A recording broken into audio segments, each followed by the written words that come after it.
Let's see. We live? We live? I think so. Holy. Gone by for me to say this, but it's coming from the heart.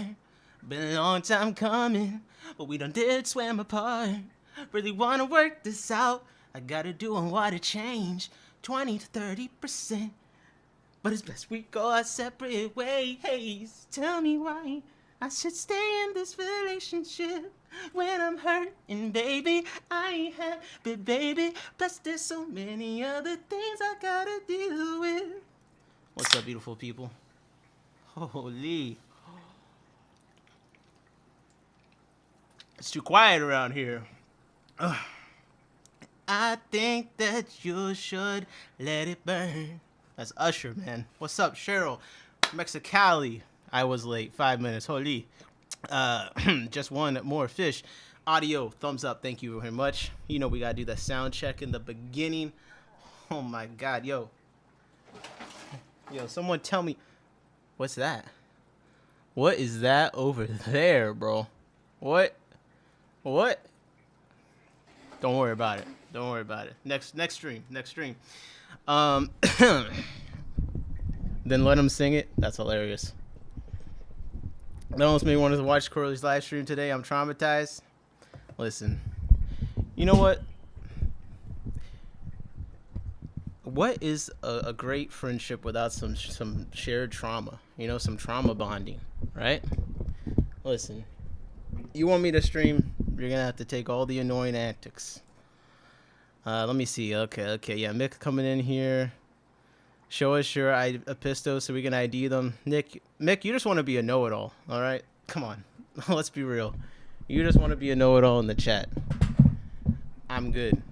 Let's see. D1 Fish Guy. Yeah. I talked to you. Cam Jam. I saw that. Bob was in here. Okay, Big Steve. He ain't even in the chat. He talking about part-time streamer.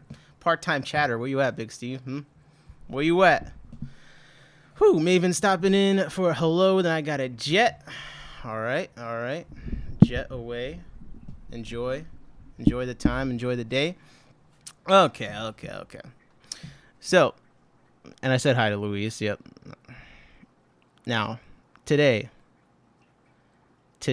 we are going to them Sherry are beautiful, my guy. Wait, them Sherry. What Sherry? Okay. Today we got some stuff, man. We got some stuff to get into, okay? Now, I'll be honest. I'm so out of it today, but I'm committed. We're going to get through this. We're gonna get through this. We're gonna have a good stream. We got new arrivals. We got to get through the new arrivals. We have to. Oh, you said the Sakura shrimp. They're beautiful. Oh shit. Okay. All right. You said, that's so funny. You said who sing it? To let them sing it. That was hilarious.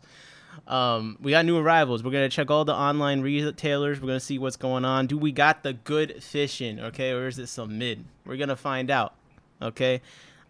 If you ordered anything from me in the last 2 weeks, I apologize for your order being late. The weather is killing me, and I'm also incompetent. What can I say? JP Jeffries, hardest working. What's up? Yeah. Louis says I'm lurking, working on next week's orders and figuring stuff out. Yo, can someone tell? I just want you guys to know, any conflict in this community is almost 3,000% caused by Mexicali Fishkeeper. He's pretty much instigated every single significant drama. He's trying to get me assaulted at the Keystone Clash by literally anyone that he can, okay? So listen, if you're out there, if me and you have a problem, we can talk about it. Don't let Mexicali Fishkeeper trick us out of our spot by hyping up some I don't know. Like he gonna get Ben to come in and rob me for a free fish tank at this point, okay? It's like nothing. This guy got no shame, all right? So, if you go on mine, I'll admit I didn't bring anything exciting, but next week I'll be popping. Okay. What's up, Beto? Mexicali said, I'm a saint. I have no idea what you're talking about. You know who's not a saint, bro? You know who's not a saint? Mr. Ben. Mr. Can I have a free fish tank? I'm going to cover this a different stream, but allegedly he got a free fish tank, but he's pivoted to something new, something darker that he's going to be panhandling for. He's really embraced the title of panhandler and told me that he's looking at it kind of like an art form. And I said I was concerned, and he said that I should be. So, I mean, he hasn't shown up at my house yet, but he's shown up DMing me on every single social media platform that exists. So it's only a matter of time before, I don't know, I get a letter in the mail. It's getting kind of spooky with Mr. Benjamin, okay? When is Mexicali hosting the Fish Keeper boxing fight? Yo, please don't. We don't need any fish people fighting, dog. That sounds like a recipe for a lot of injuries, man. We're going to have to lift a lot more buckets of water, okay? No more automatic water changes. None of this automatic egg collection kit. Fish keepers are going to have to go back to work again before we're in shape to be doing any of that, all right? Especially after entertainment. Bro, we got to stream more, okay? What is this? What is this? Has it been 2 days since we last streamed? 3 days since we last streamed? I'm not even in streaming shape, bro. I'm definitely not in fighting shape. Holy. Come on. So let's get into it. We got new arrivals. Particularly, I'm picking on Just One More Fish. I want to see if Jesse updated his website. He told me he was working on actually putting some of his stock up on the website. We're going to find out if that is true or if it's absolute cap, okay? Now, I will say a little, I'm going to leak some insider knowledge, man, okay? Ready? Just One More Fish. Jesse, man, he's putting some work. I went to his place recently. He's been putting in a lot of work, okay? So if you're out there and grinding, man, you're going to have to grind a little bit harder because I can't deny he's chasing the dream. So shout out to Just One More Fish. All right, I'm pulling up the freaking page. What's up, Sleeper BBQ Grills? How is it going? I gotta admit, we got 4 Hydro products. I'm gonna do streams kind of sprinkled around with them so it doesn't percolate too much. But I have set up CO2, so that's a plot twist for the next one that we do. All right, let's get into it. So we got new arrivals today. We'll check all the usual online retailers. We'll look up some fish. We'll discuss. We'll pontificate upon the fishery, the finnery, the flippery available to us on the web as we look at the impending snowstorm, ice storm, bad weather, cold, no good day that is approaching on Sunday, at least for me. I don't know about all yours. What's up, Sage Cave of Wonders? How is it going? We got the Fish Fam robot in the building. Yes. And then after we talk about some of the storm stuff, and I'm staring at about 30 stir-by cory eggs, which I should probably get right now. But basically, look, this is the weekend. Spawn some shit, man. You got some cory. Yo, M. Broom. I better see M. Broom on the MNC Live. He better be on there talking about, 50 cory species laid eggs the other day. Okay?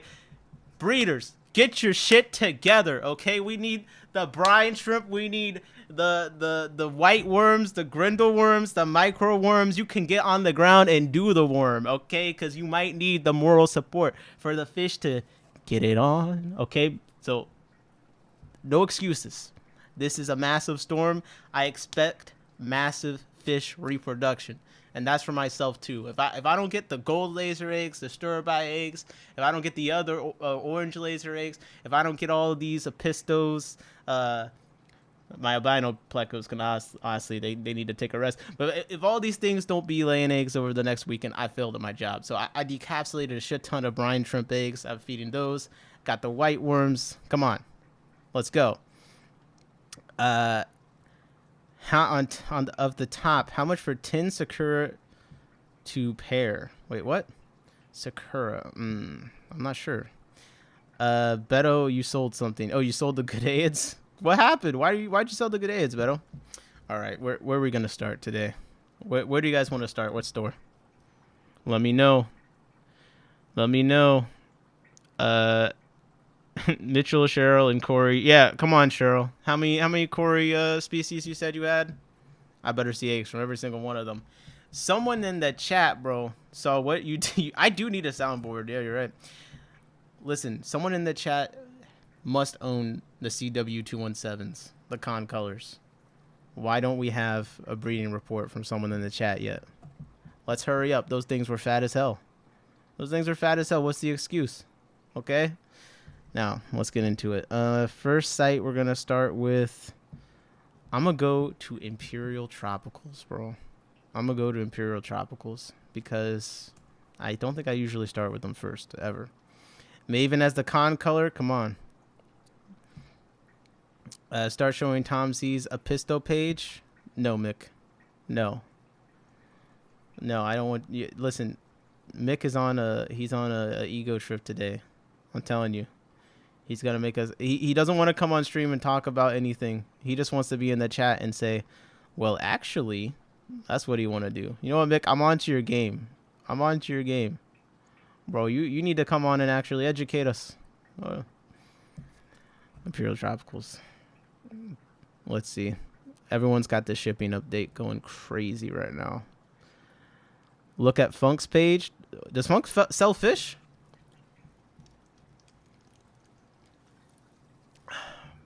I have 31. Not all of them are mature enough to spawn yet. Come on, man. Surely not the slate. Yeah, I'm talking about the super concolors T1 concolor. The big fat orange and blue ones. Yeah, these ones. I after this weekend, there's got to be at least like 10 more posts. Okay.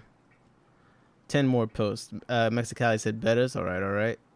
New Aqua is a good site, Nick. Okay, New Aqua. I'll put that on the.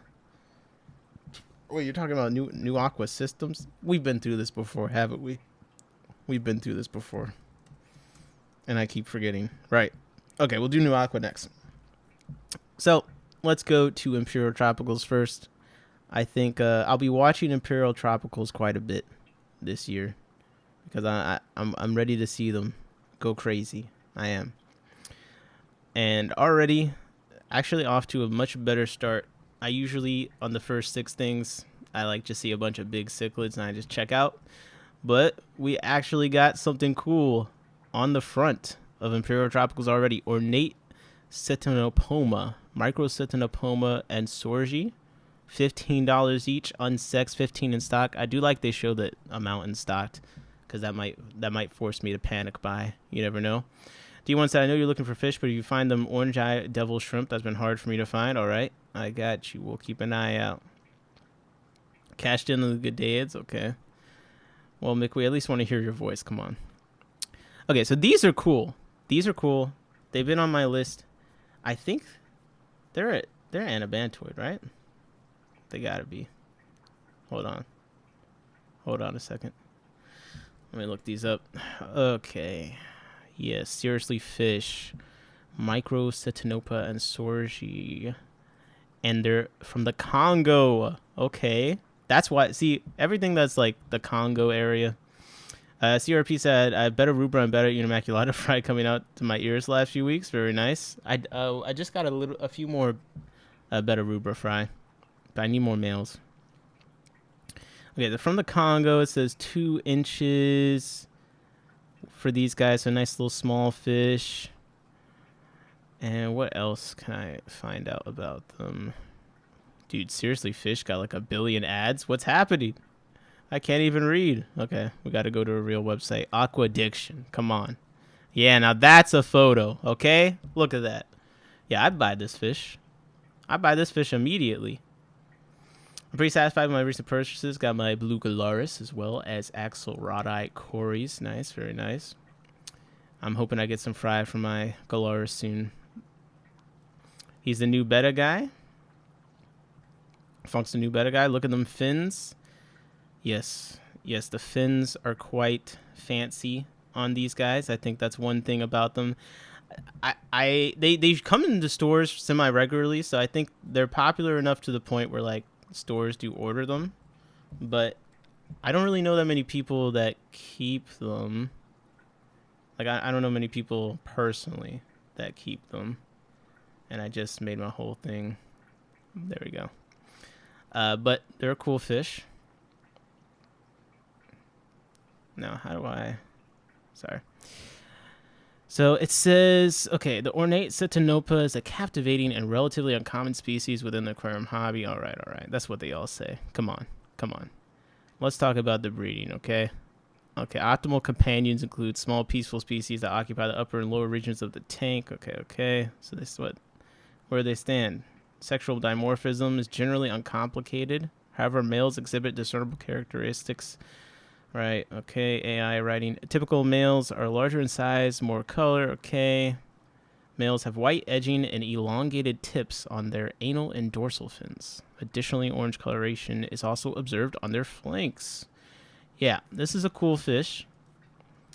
But I need something that tells me more interesting things about them. Like, I'm not gonna lie. Like, I need like a fun fact. Okay, Congo Basin. Like, what is this Facebook post gonna be? What's gonna do it? Okay, Mick in the chat's what's gonna do it. I see. Flowers with horns. What's up? Aloha. Shout out to our Hawaiian friend. I love those fish. They're related to the African bush fish. Then Sorgi can produce a lot of fry mixé. Look, this Facebook post says, apparently a feral population exists on the island of Madagascar. That's kind of cool. $15 each. I could definitely do this. But I want to know what lives with them, kind of. Because sometimes when we're looking up these fish, like, okay, I get it. Like, the same general parameters. Like, the Congo, I get it. Let me read more about the breeding.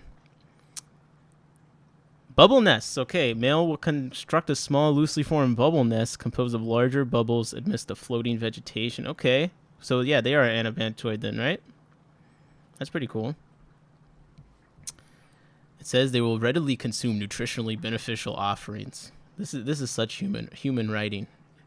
I would love you just can't eat anywhere, man. Some people, they just don't have the right nutritionally beneficial offerings, you know? You ever go somewhere and just like, what's going on, man? This is not nutritionally beneficial at all. You're serving me slop. Okay, I'm doing my notepad again.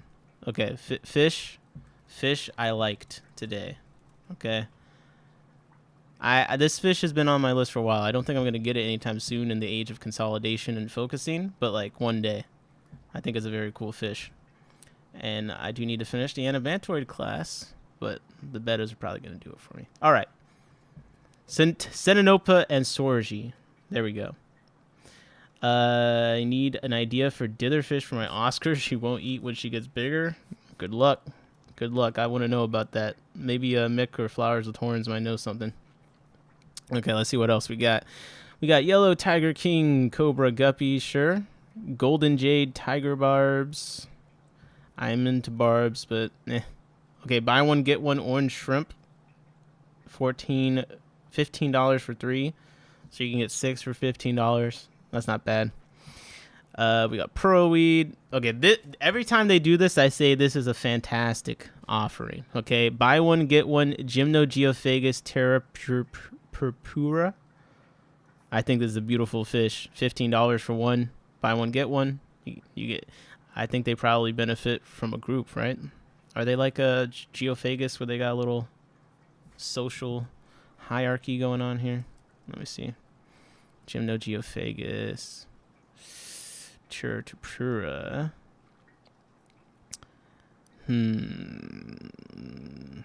It's distinguished by the number of scales. Biology. Shallow lakes, floodplain lakes, rivers, streams. Sandy, blah, blah. Exhibits substantial parental care. Okay. It's been observed to brood on the substrate. Territorial behavior in both males and females during the reproduction season, which is from November to January. Interesting. It's an omnivore feeding on zooplankton, macroinvertebrates, and periphyton? What the hell is that? Some kind of freshwater organisms attached or clinging to plants and other objects projecting above the bottom sediment. Wow, sounds absolutely delicious. Anyways, great deal, though. Great deal on these. JP Jeffrey said, did you hook up? Yeah, Bomba actually stopped by today. He plugged in my CO2. It's running. It's running through the Higer diffuser, and I'm going to go over it on my next stream. Tenapoma is how I think it's pronounced. All right, there you go.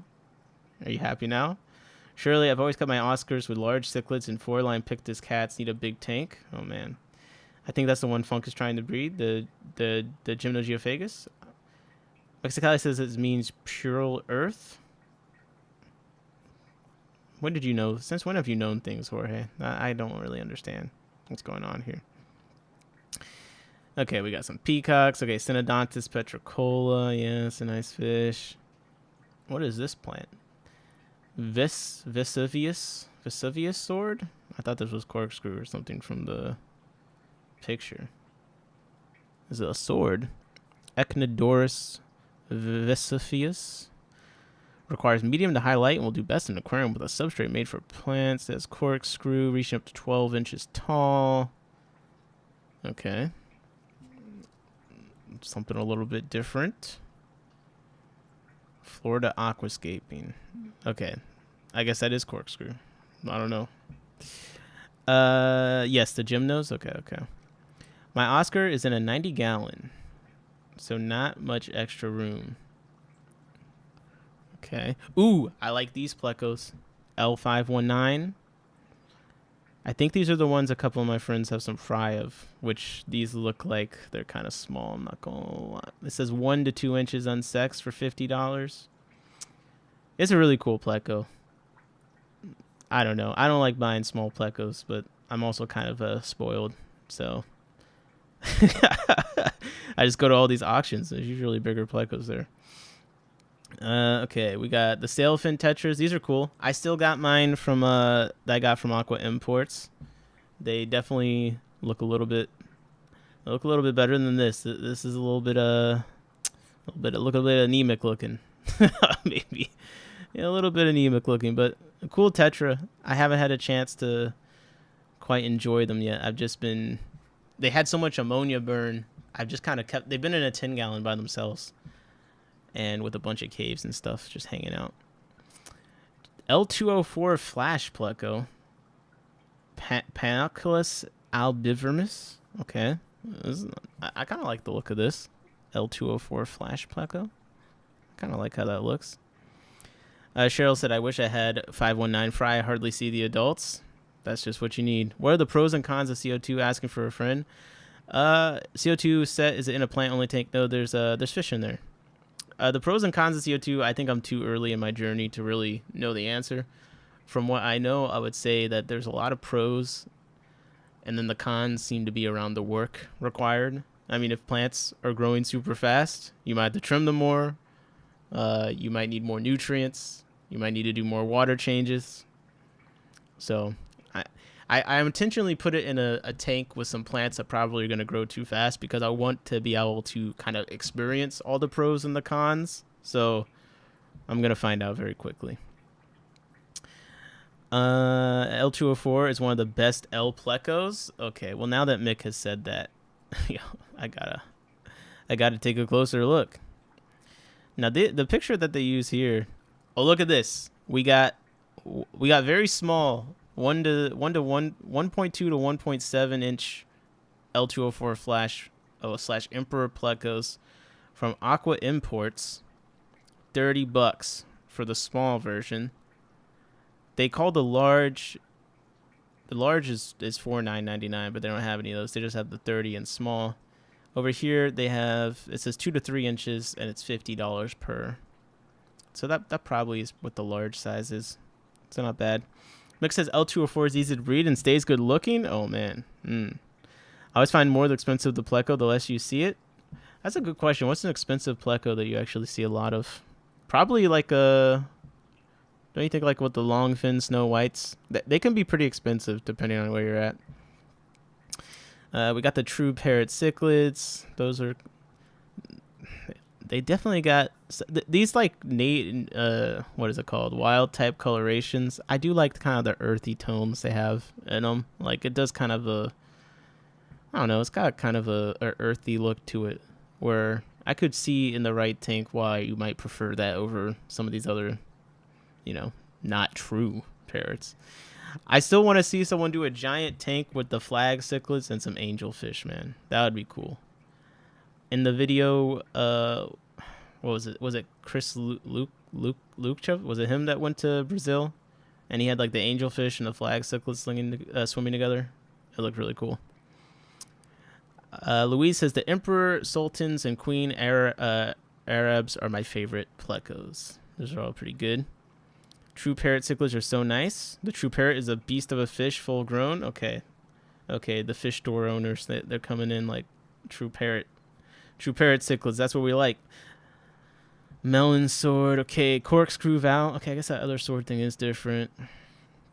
Okay, some plants, gold severum, rummy nose, amano, shrimp, turquoise, rainbow, peppered, hoplosoma, featherfin, black angelfish. Okay. This is more the typical imperial tropical stuff. We got clown loaches. We got coolie loaches. The coolie loaches come in packs of 3. I kind of like that. Nearite snails, sturbis, green terrors, red hump geophagus. Man, you'd have to pay me $10 to buy this fish. I'm sorry, bro. It looks like he got hit in the head in a Tom and Jerry cartoon. I can't take this seriously. If this was in my tank, like I would just laugh every time I see it. I'd laugh and then think, why is this ugly fish in my tank? I'm sorry, bro. No offense, but I can't do it. All right, Imperial Tropicals. You got one on the board. The Flash Pleco, it intrigues me, but I'm going to have to sit on it. For a bit, okay? Let's see what New Aqua got. Cheryl said, I've been thinking about Festivum. They could go in the Discus Angelfish tank. I want to see it, man. I do. Which of the Featherfins do you like? Whatever one Featherfin has, Featherfin Films has as his profile picture. Louise said, my green terror and true parrot tried breeding 3 times last week. I sold the green terror and was so happy to stop that shit from growing further. Bro. How Louise cock blocking the fish. It's crazy. Okay, we got severe weather shipping alerts. Fantastic. I'm going to kill myself. I'm sorry, guys. These packages are never going to arrive. It's going to be 5 inches of ice. I'm just going to sit with my hoard of bread and milk and just laugh. That's what I'm going to do this whole time. As it freezes outside and inside. I need to just line the walls with cardboard or something. It's getting cold. Okay, new arrivals, New Aqua. Haven't been on this site much, so my expectations are nothing. Okay. Featherfin is into the catfish. I mean the tilapia types. Oh, I don't know a bunch about that either. Flowerhorn said yes, Festivums always with discus or angels in the wild. That's what I'm saying. Okay, so we got some red Rilly shrimp, a 5-pack for $30. It's like $6 each. Okay, we got dwarf spotted rasboras, B maculatus. Okay, nice little rasbora, $4.49 each. Not bad. Neon red rasbora. I saw these on Aquahuna. Oh, that's where I bought. No, joking. This is a cool little tetra. Sorry, rasbora. I like those. Gardneri killifish. Okay, interesting photo. You can buy a male for $18 or you can get a pair for $39.99. It's kind of interesting. They have some quote-unquote snake heads on this New Aqua site. What? We got Phoenix licorice gourami. Let's see. What species are they listing this as? Paris Forminus phoenicerus. Man, the ones I got from the Clash, I'm going to need more of that species probably because the males are still not shaping up. It's not this species, but man, licorice gourami, man. I do love them. Let's look up the specific one. I don't know if it's going to make the list or not. The problem with the licorice gourami photos, bro, you'll see one picture somewhere and it'll look like this guy. Just like gray. And then you'll see another picture somewhere else and it looks like Sora AI, you know? Like, what the hell am I supposed to make of this? Like this. Like, this just looks like someone, like, colored it in. There's a decent chance that it's real. I'm sure that there's a licorice gourami somewhere that looks like this. But you're always like, is this the one I'm going to get? Fish guy. Look up the LO46 Pleco. They look nice. Oh, the ones that are like $2 billion. The Plecos like this, I only see people buying them that are trying to breed them to make money off of them. I want to see the people that just have them because they're rich. Let's see. True Zebra Pleco from Discus Madness. So 1.5 inch is $145. An 8-pack is $1,078. A 10-pack is $1,300. A 5-pack is $700. And you can buy 3 to 3.5 inch male only for $400. I'll leave that to you, money bags. You guys got that. You got it. Who took the pic of the fair? I have no idea. Wait, whoa, what's this? Dwarf spotted Danio? Wait a second. What's this? This thing looks cool. You guys know this one? What's up with this green shimmer on it? I just got some gold rings from Louise when I last went there. That's what this kind of looks like. Is this something different? That picture just made him look a little different. What's up, Johnny Best? How's it going? How is it going? Yeah. Danio Fasciatus. The spotted Danio. I think I like the gold rings better. New Aqua had a good photo of them, though. I like this photo. This photo makes them look like they got like a green laser thing going on. What's up, Jacob? I feel most people that buy expensive pluggers are trying to breed them like guppy strains. Maybe so. I think people do like the expensive guppy strains to keep, though. Guppy still got a lot of fans. One-lined pencilfish. Okay, we got Nothobranchius rubiprinus. All right, dwarf gourami.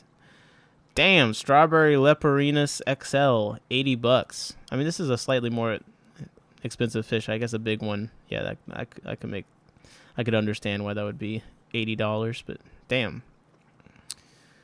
Oh, sheesh. L201 Snowball Placostomus sold out. It's on new arrivals and sold out. And the Glow Light Danios are sold out from $4.99. It's not bad.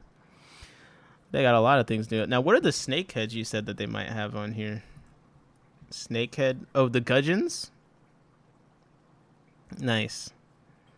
Snakehead gudgeon Juris SP? What the hell?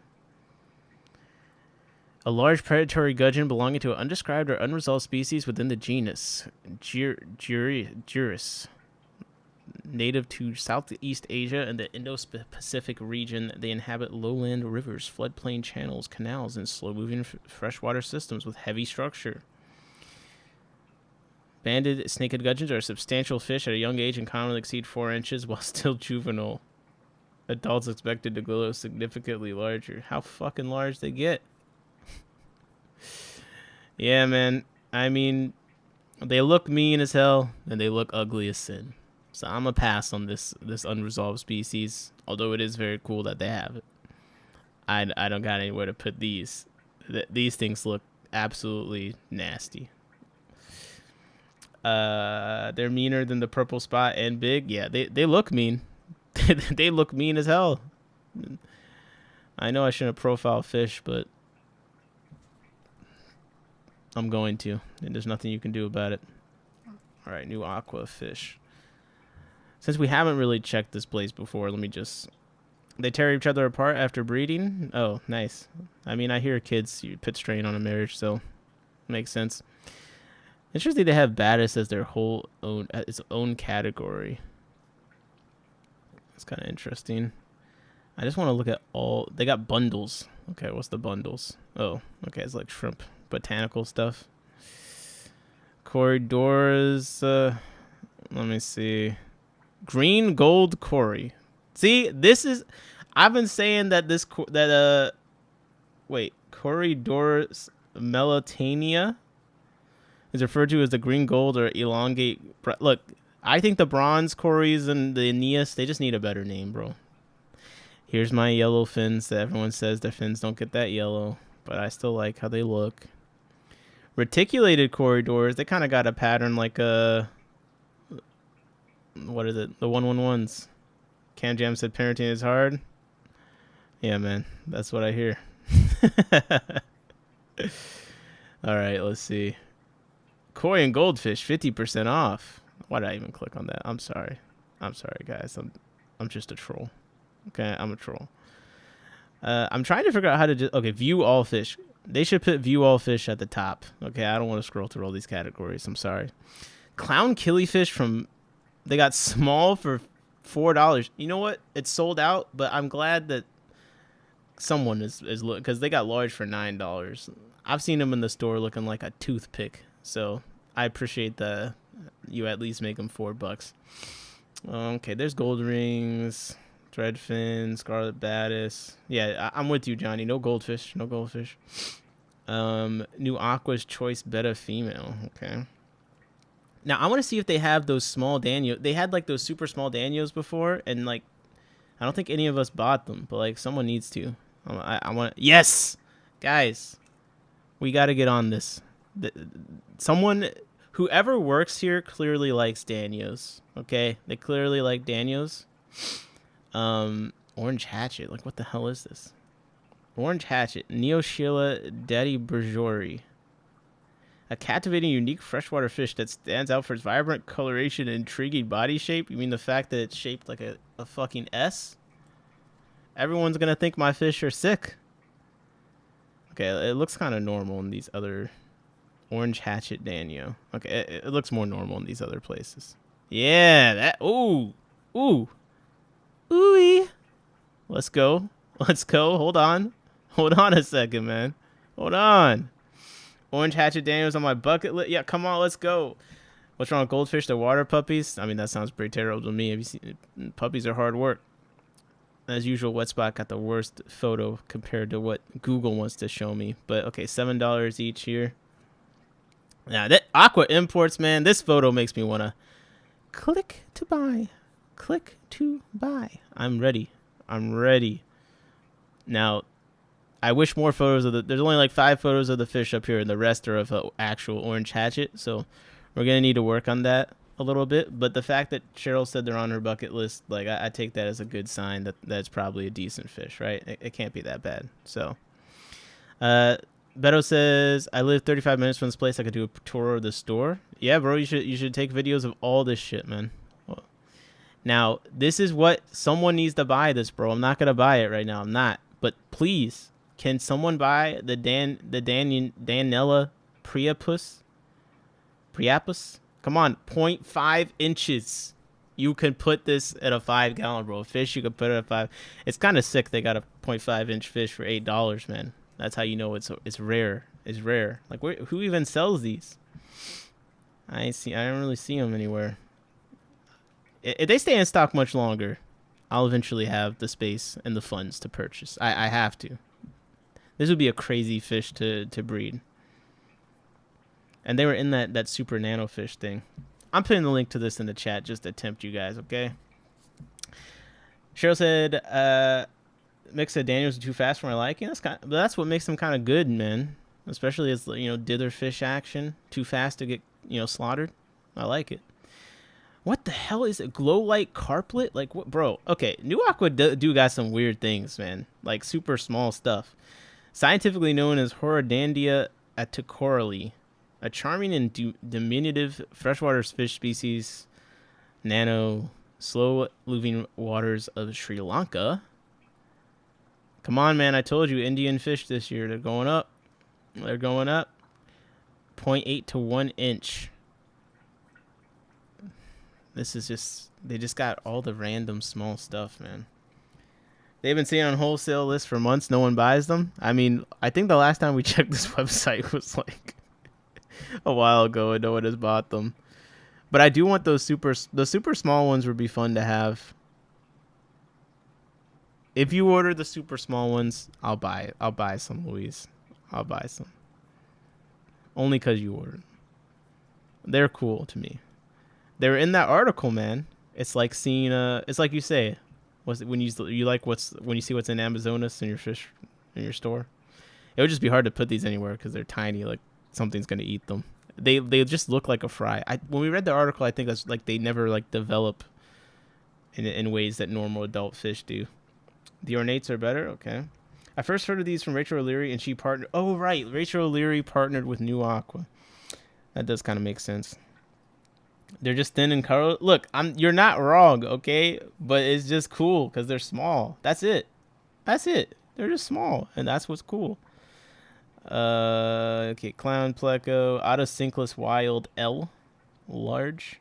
3 Beacon Plecostomus XL 90, Royal Pleco XL 84. I feel like that's not bad for XL Royal Pleco, no? I don't know much about them, but I feel like I've seen them be like more expensive than that. No luck on the orange-eyed devils. Not yet, man. We're going to have to keep looking. We're gonna have to keep looking. I mean, do they even have a shrimp category? Invertebrates. The ornates have color like a mini jelly bean. Okay. We got some freaking picky fish people, man. Oh, I like the ornates. Well, I like my thin, colorless, small fish that I like so much. I'm not buying it. I just like it that much. I'm not even gonna buy it. Come on. Can't we all just like the things that we like anymore? Yeah, I'm not seeing your shrimp. All right, next site. Actually, real quick, let me just check Garden of Eater and see if they have the shrimp you're talking about. Okay. Let me just see. That's a good place to start. I'm not gonna go look through the whole thing. Luis said, "Kiss my ass." I bred the Horodandia. Very easy. Of course you have, Mick. That's cool though. Shale said, "I hear the other half complain because you can't see the Emerald Dwarf Reservoirs. The CPDs can't get any smaller than those." Okay, I mean, fair enough. I'll pick these up if you send me some boosts. Bro, I'm looking for boosts. How am I supposed to send you boosts? I don't got boosts like that yet. Hold up. Can you send them to... And, bro, who wanted the large or extra large Sarah shirt? I need to send that to them. I think it was Jeffro. Bro, claim your shirt. Ooh, look at these red steel. I like that. Hold up.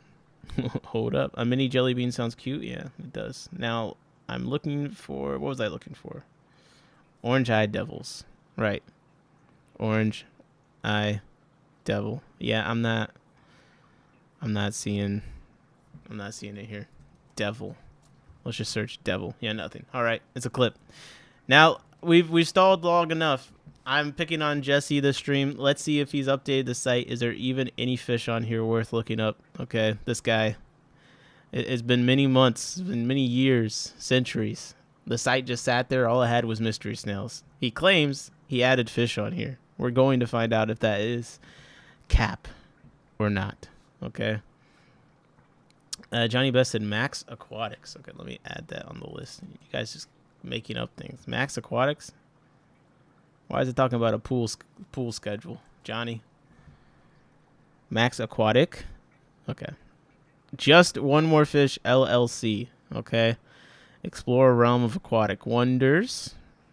Okay. Yes. Oh, look. We rescue, man. Do you think that means that he goes to Petco and buy the bettas and the cups? Like, is that what we rescue mean? I don't know. Let me know. Let me know what you guys think. Maybe he feeds them to the alligator gar. That's probably humane or something, right? Oh, man. Jesse has boosts? Hold up. So, we got 133 products. This is more than when I last checked. So, he's been adding stuff. Now, this is all the Envy food. You guys haven't got the photo in there. What's up, man? But it's fine. It's not fish. Let's see the fish. Okay, we got electric blue Acara. All right. Now we got the Brycinus longipinus, the longfin tetra.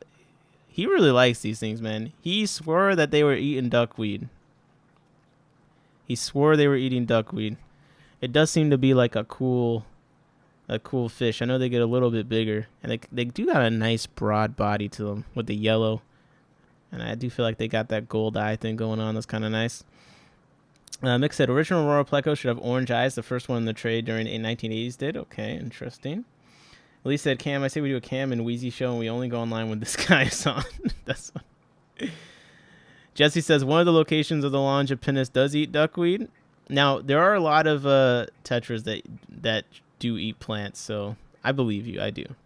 Like, let's see. This one... Okay, they don't have anything interesting to say. They don't.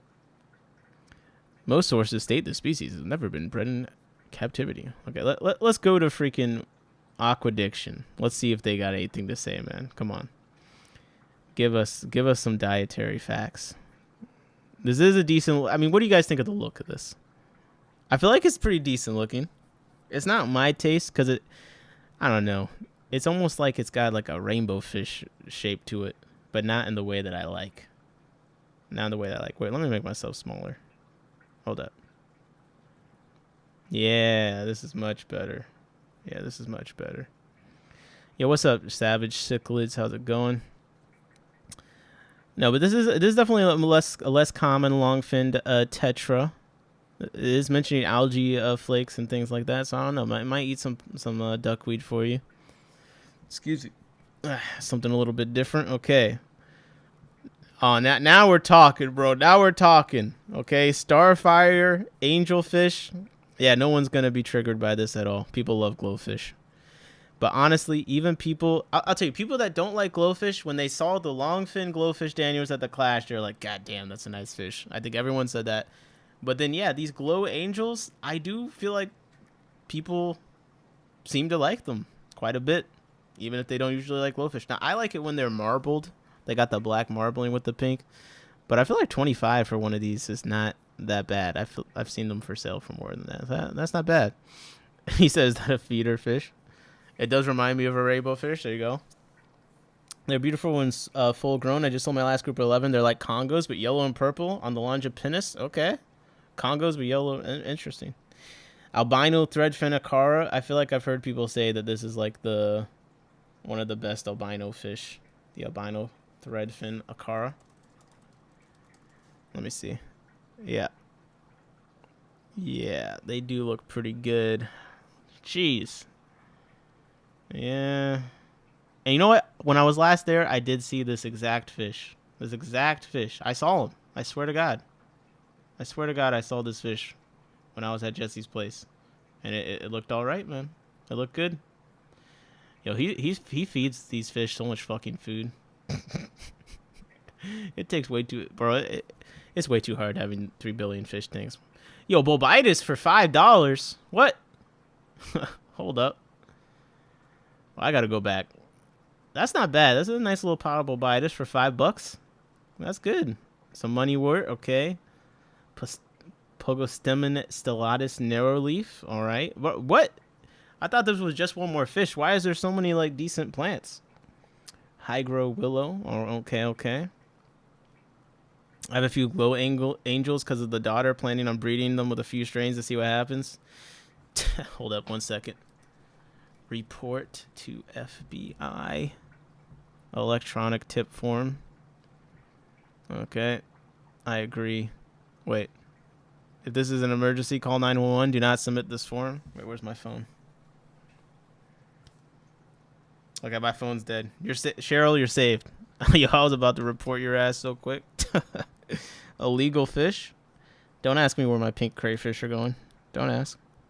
Let me plug in my phone just in case I need to make any more reports on the chat. Okay. Pennywort, all right. Pennywort variegated, all right. Madagascar lace plant. This thing looks pretty cool.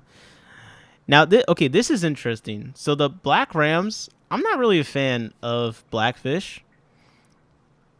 But these rams, they're not totally black. Now, to a lot of people, that's like a negative. I think he was even telling me, yeah, I'm trying to get ones in there like darker. But I really love the purple and blue on these guys. And I kind of wish I bought some when I was there now. Because I'm going to, if I clear enough space and I make it back there again and they're still there, I like these better than the ones that are like just all black. Because I can't see that shit. I'm not sure. That sounds impossible. I'm not going to lie. That sounds really difficult to ship to Hawaii. Jesse said I did get darker ones. Okay. Well, fine. Ornate Pimlotus catfish. Ornate Pimlotus catfish. Bro, not him screenshotting his own Instagram video for the photo for the website posting. We got the sound he used. He's using some Billie Eilish remix. Caught. It's a cool looking catfish though. It is. And Flowers with Horns asking about shipping. That's a good sign. So, okay, so we're getting good feedback on the stocking. Shell said no one said I was gonna sell them. I know a not-for-profit for special needs kids I could donate to. Come on. That kind of sounds like too perfect of a cover. I'm not gonna lie. You really think I was gonna believe that, bro? Come on. No, that might work though on the authorities, not me. Okay, what about these Starfire red Corydoras? Come on, Cheryl. Talking about corys. Ooh, pea puffers, $5. Those do look pretty decent too. Okay. Pea puffers not coming in super tiny like I remember seeing them last year. But the red Starfire Corydoras, I guess this is another glowfish thing. They do look a little bit wild. This might be too far. This might be too far for me. It kind of looks like they got sunburned, you know. But some people go for that tanned look, you know. Some people, This might just make them start relating. Like, yeah, this is what I look like when I go into the sun. You know? Abe said, did they just call you? No, I don't think they went. No. They're just coming up with a cover story for their illegal activities. Don't worry about it. It's fine. It's fine. We all speed, right? We all break the law sometimes. Okay. Ooh. Okay, black ghost knife, all right. Yo, he's got the pot. He's just selling pot. Yo, shut this guy down, man. He thought he could just sneak some pot in between some fish, and we wouldn't notice. Okay, Kelbury peacock bass, $200. Is this a luxury fish? This is one of those fish that looks like it wants to headbutt you. Yeah, this guy looks mean. I'd cross the street for sure. If this fish were walking down the street, yo, I'm crossing the street and I'm hiding behind my girl. Like, take her, don't take me. Yeah, nope. Okay, but this is like, I feel like the glass catfish, bro. I want to do escape with these one day. I saw Steve already comment that on the Facebook post, and I was like, come on, Steve, you're stealing my flow again. But yeah, the glass catfish at $9 each, I could actually do that. That's not too bad. So he keep bringing them in. I'll buy them eventually. I really like the glass catfish. I'm really conflicted though, because I do like the African glass cats too. He's got that good pot indeed. JP Jeffrey says inflamed corys. Those are glow corys. Yep, glow corys not on my list so far. Okay. Does Jesse have chili res boars or smaller? I want a tight schooling red fish. That's a good question. Oh, here we go. The dark night rams. These are the real dark ones. Okay, so that they came through. We got snowflake variegated yellow fringe. Okay, aquarium rooted monstera deli. Okay, more fringe, water rooted arrowhead, glossostigma. Okay, orange amano, Congo tetras, albino sailfin. Albino. Okay, that's kind of cool. Asian bumblebee catfish. All right. Spixie snail. Okay, green fire tetras. We're getting closer to smaller and red. All right. Flowers with Horns says those are on my wish list, but I want spider Kelbury bass. Okay. Red phantom tetras. Oh yeah, that does fit the category. We got Buenos Aires tetras, 5 each. Cherry barbs. Beckford pencil fish. Oh, here we go. Red phantom tetras. I thought that these were I thought they were ember tetras when I first saw them because they're so small and red. But then when you look at the fins, there's a big difference. $4 each? Hold up. Yeah, that is kind of nice. So I ain't gonna lie. That's kind of nice. That is kind of nice. All right. Small little red tetras. We got wave 2 of the trading card pack. Okay. Decor. What the hell, man? You got decor now?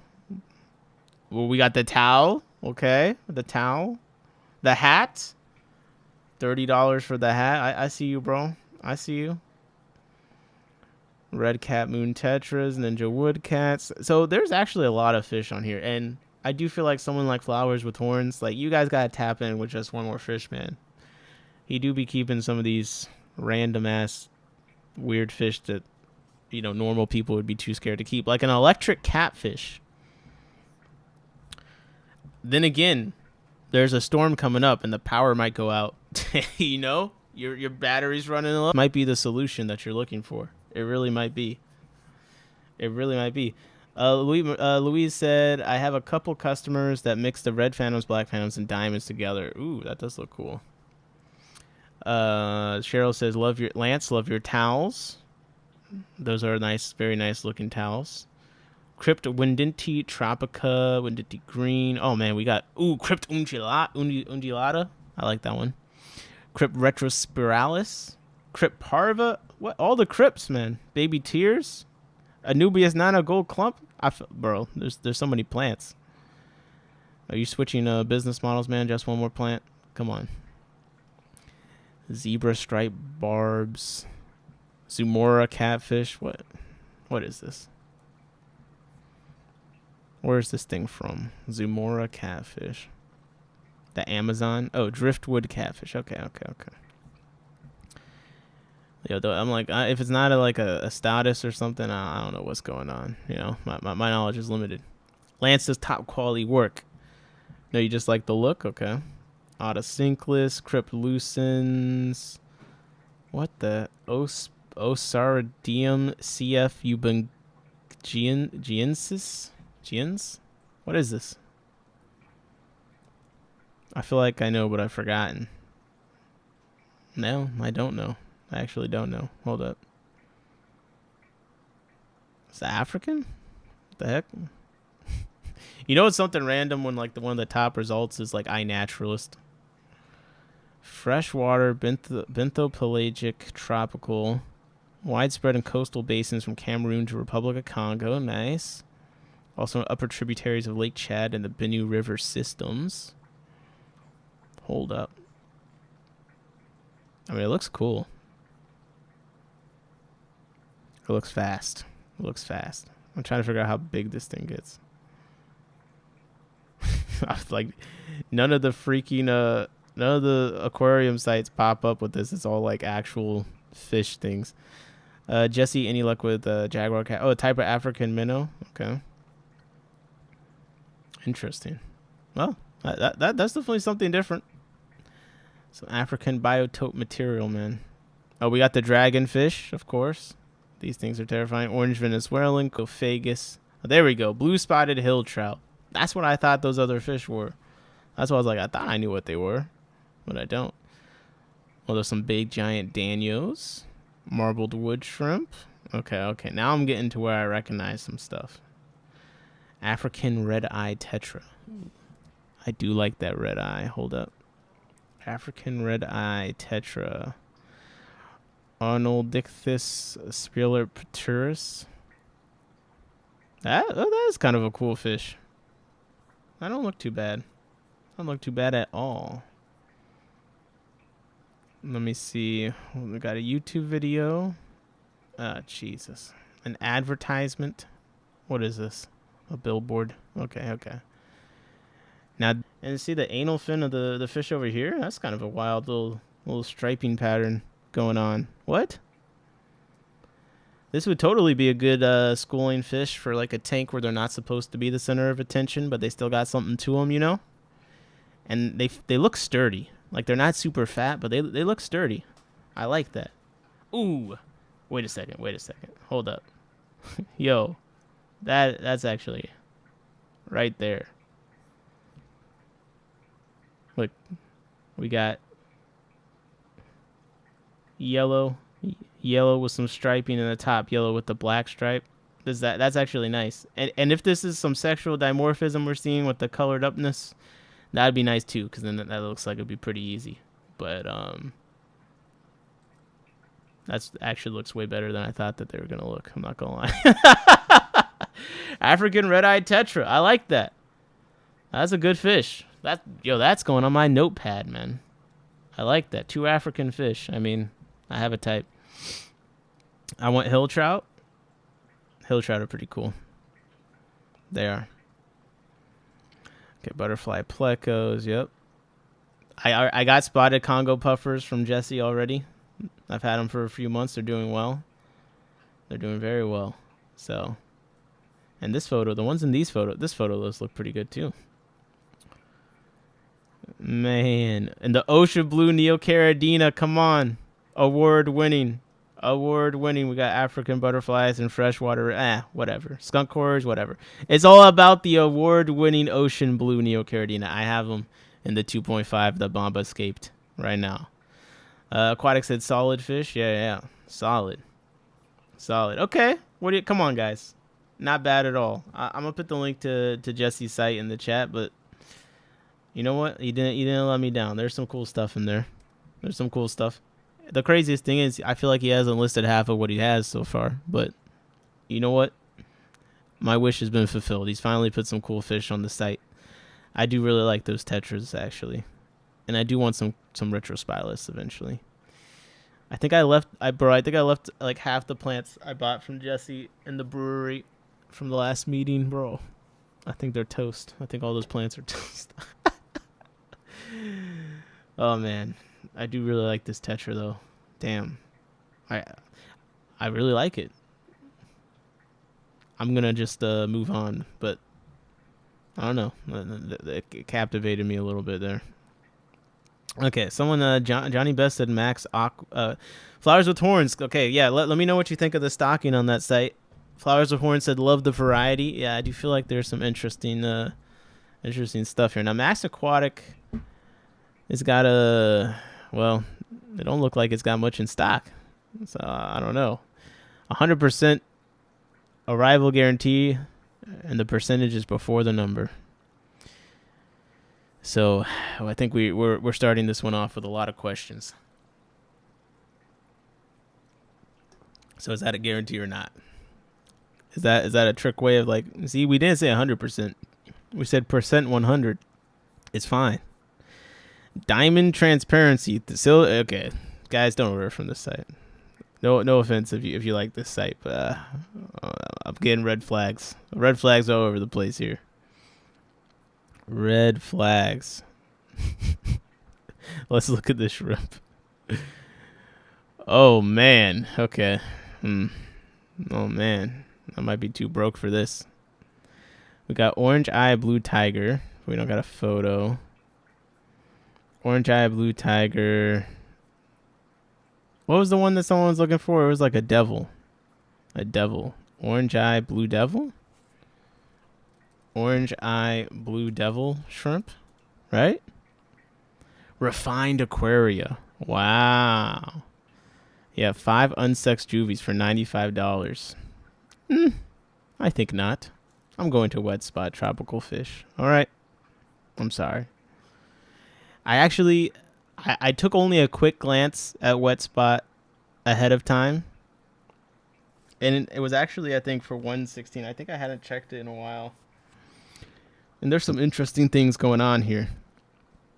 So, for one, I thought this was Synodontis was kind of crazy looking. Synodontis paradellis. Look at this thing, man. It's like it's really got the white body with the black spotting, and it's got some, black and white cheetah zebra looking vibes. I'm trying to figure out how big these things get. Extra large is 3 inches to 5 inches, and they're $99 at that extra large size, which is I think all they have in stock. So I'm assuming that this is a luxury Synodontis, right? Jacob said that fucker is nice. Yeah, it looks like a very fancy Synodontis, and I am assuming that it's rare based on the pricing. I see that Aqua Imports has an extra large. They used to sell it for $200. It's not in stock, so it's probably old price. But most of the places that had them listed previously, it seems like they're listing them around the $150-ish range. So actually $90 or $100 for this seems like an improvement on the price based upon what I'm seeing. And they only have 8 in stock. This is nice looking. Bro, there's got to be a video of this, right? Nah, this shit looks like luxury. Come on. Let's see. Oh, God. All the videos of cool fish are from 13 years ago. We got an old-ass transition, some Windows Movie Maker. Okay, so here it is there, but it doesn't look as black and white. The spotting, like the leopard print pattern is very strong. It's very strong. So I do see the appeal there, but those ones weren't looking quite as contrasty. Now this video, well, we got the Star Wars intro crawl going. Bro, what's going on here? Yeah, these guys look like kind of a different fish almost. So, I don't know. I don't know if they vary with location or what. Or maybe they get darker as they get older. Bro, they got them in a snowstorm. What's going on? Yo. Help. Help. I can't even see the fish, bro. Yo, this thing's crazy. Look at that. They look kind of like my tank with the blackbeard algae everywhere. Like, I mean, it's cool, but it's like looks like the upside down in that bitch. We got Amazonas magazine had a thing on them. I'll put the link to this in the chat if you're curious to look more. Anything over $20 a fish, I won't do. Come on, man, live a little. Live a little. Just don't eat. That's the problem. Daniel Kyathit. Yep. Okay. I got those. Are nice. I like those. Black Orchid King Crown Tail. Beta Splendens. Strawberry Rasbora, $2.99 each. All right. Pygmy Spider Rasbora, Boris maculatus again, $5. $3 for the Borora Navis. Not bad. A bunch of betas. Interesting. They brought in a bunch of betas. A bunch of betas. A bunch of betas. Northobranchius Flamicomantis. Okay. All the red Northobranchius kind of blend into my eyes. Now here we go. Australibus Negroprinus. They got a pair for $30. Not bad. Also, one of the ones, I thought I had all females for my fry. One of those small ones is getting some color. I think I got a male, so we should be good. I did get a male from Louisa's store that was a little beat up. I'm going to see if I can rehab him. She gave him to me.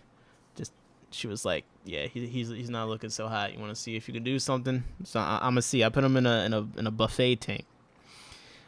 Ooh, the peacock eel. These are nice, man. These are nice. We've come a long way from the $100 peacock eels and Dan's fish, man. We come a long way. One day I'll try these. I'll try these once more. Everyone, like, Steve has them in a big tank, and they consistently. We don't come in as consistently. W eel, yep. Kasaki looks nice. Yeah, they look nice. These arrowhead puffers, they look cool and mean. Are these the ones that Louise had? I don't know. The photo looks different, but I know they changed color to their environment a little bit, I think. So that's probably... Oh, hairy puffer. Okay. They're getting a lot of, like, albino silver arowana. CO84 Mega Mate Cory. I feel like I looked this up recently. Why can't I remember what this is? This is a $40 Cory. Wait, Moonlight got them for... Okay, sold out. Wait, this is it? This? Upscale Aquatics, what are you doing, man? This looks like a dead fish. Come on, bro. Yeah, I'm gonna be honest. I need my Cory to look better than this for $35.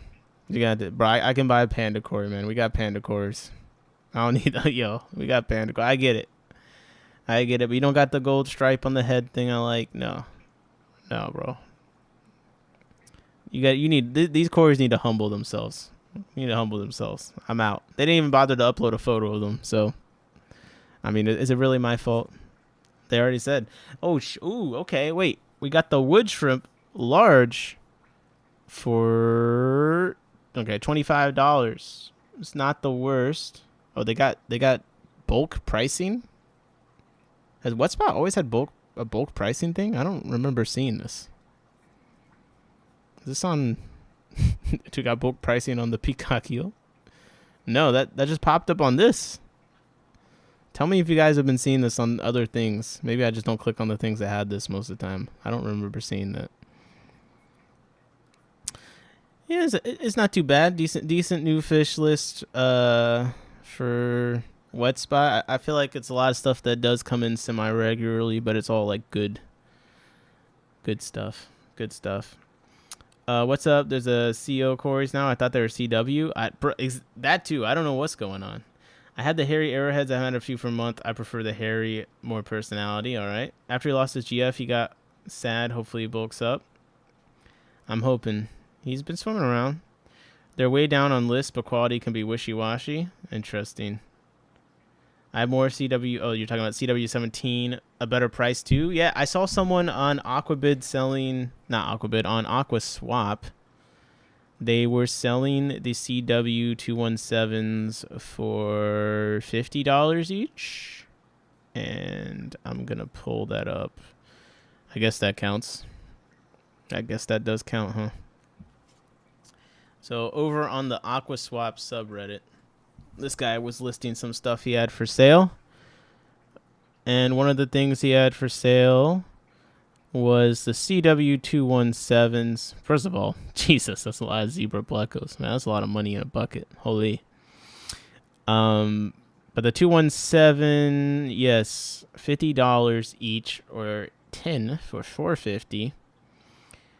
Then a breeding pair of L136 for $750. And Google thinks I'm trying to do a math problem when I search that. The Light Angel Pleco? Bro. Whew. Rio Vicata Ultim, $60 each, 5 for $275. So a bunch of fancy stuff on this post. I'll put the link to this post in the chat too. Ember said the C code for corys was before Ian Fuller took over handing out the ideas. The CW is from Corydoras World, Ian's site. Oh, yo. The CW for the numbers is from Corydoras World. We got the website name, and that's crazy.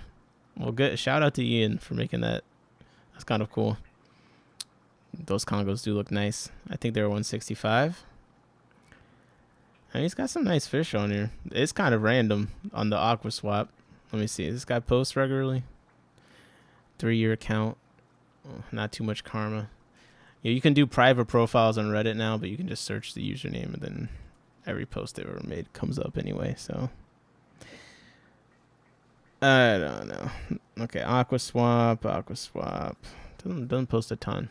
Yeah, that was interesting listings I saw there. JP said, I'll take the $3,000 one. Yeah, no, I'm good. I'm good off of that. I'm absolutely good off of that. Oh, what is this? Starlight Eel? Okay, this is some old thing out of stock. Okay. Speaking of testing people that are in the chat, Louise was already copying please that her list of new stuff this week was pathetic. Let's see how true that is. Okay, let's see. Come on, let's see. Okay, new arrivals. Snowstorm closed on Sunday. How dare you? What if I need somewhere to sit in the warmth? Come on, open up the store, bro. Online Snow Day Sunday sale. If you shop on our online store this Sunday, use code SNOWDAY10 and receive 10% off for all online purchases. Wow. Okay, let's look at the... Should I look at the list or should I just look at the photos? Hold up. Stop trying to make me log in, Facebook. I will not comply. Okay, LO29 Vampire Plecos. Okay, LO30 Peppermint Pleco. Alright, that's a cute Pleco. Are these one of the ones that stay small? And why is there like nothing popping up about them? Okay, well, Aqua Imports. They say it's an attractive medium-sized Pleco found in the warm, fast-moving waters of Brazil's Rio Xingu. Yes. Adult size 7 inches. Okay, it gets a little bit bigger. Albino Geophagus Hecali. Oh, is that the threadfin car? No, what? Which one is it? Come on. Okay, albino. Okay, here we go. So everyone likes the albino threadfin. I see a little hump head here. That's making me nervous. Okay, the hairy puffers are very cool, and I like them quite a bit. What's the minimum tank size for these hairy puffers? Hairy puffer. Let's just do Aqua Diction, man. Just give me the ChatGPT site. It's fine. Hairy puffer. Aqua Diction. Come on. I guess they don't want to show me an article about it. Oh, Puffers Enthusiast, perfect. Okay. Pau Bailey is one of the most striking and recognizable members of the freshwater puffer family, endemic to the Mekong River Basin. It's found in Thailand, Laos, Cambodia, where it lives among rocks and crevices. Yes, the sneaky little guy. So let's see. It comes from some interesting... Look at this. Now, this is Escape, man. Just straight sand and rocks. Just the way I like it. That's the Escape. Okay, pH 6.3 to 8. All right. 90 to 150 conductivity. Total hardness usually below 100 milligrams. Temperature remains warm, 23 to 29 degrees Celsius. Diet in the wild. No formal gut content studies. They think that it is eating shrimp, crab, or small fish. Small benthic cyprinids and other shoaling species often go through the same shallow runs. And they're not really sure 100% what it eats. but they're guessing that it eats freshwater shrimp such as macrobrachium and Corydoras. Yo, they're going to eat my shadow pandas? Now this is crazy. Mid-size, 20 long, but 30 long, even better. They don't move a lot and color morph their surroundings. I could do that. Now they're going to eat everything I put in there, huh? Seasonal changes in river likely shape its feeding habitats. Okay. In the aquarium. That's what I want to see. Now look at that. Okay, rocks and sand. See? We're on to something here. Aquascaping should focus on structure and function rather than ornamentation. Ah, shut up. Shut up. We can do both. Come on. A true wallower must be given a soft substrate without risk of abrasion, a smooth, fine sand. Okay, so I'm going to have to buy special sand. Fine sugar soft sand. 0.2 to 0.5 millimeters. They got me measuring sand grains. This is outrageous. I can't do that. Okay, tank size, it says 80 centimeters long, 35 deep, and 40 centimeters high. 110 to 120 liters of water volume. They get a goatee type beard and are so ugly that they're cute. They love ghost shrimp. Yo, someone told me I was so ugly I was cute once. I can rock with that. Caribsea got your back for sand. That's what I was thinking. Okay, I want to tank mates. Solitary species. All right. Always kept alone. I'll put a betta in there. It's fine. Captive breeding. Documented both male and female spawning and raising fry. No external dimorphism has been described. Okay. Generally regarded as sexually monomorphic. I don't know if I've read that word before. Where males and females look identical. All right. That sounds dangerous. Small variations have been reported, such as male having more cirri or slightly slimmer bodies, are anecdotal and unverified. All right, you're unverified. Notable behavior. Okay. Territorial. Feeding reveals a kind of controlled brutality. See, this is what happens when humans write this, right? This had to have been a human. Controlled brutality. It watches, waits, and then explodes into motion with startling speed. The jaws clamp shut with an audible snap, and the prey is crushed and cut in an instant. Okay, yeah. Stick my finger in there. Why not? What is going on, man? What is going on? Okay. What else you got in, Louise? Male green eye vampire placket. What the hell? Now, this Google search is not working at all. This is not working. Okay, Carolina Aquatics. They had a listing. They're straight trying to expose people. But I can't find the photo. Okay, I'm talking about a betta fish, not like some old dude. Betta fish. Come on. No friends with them, and yes, can't sex them. Okay.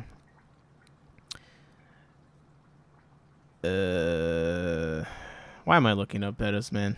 It's gonna be a useless task. I gotta look for the photos. Okay, we got some Brazil spot out of Sinkless. That's gotta be.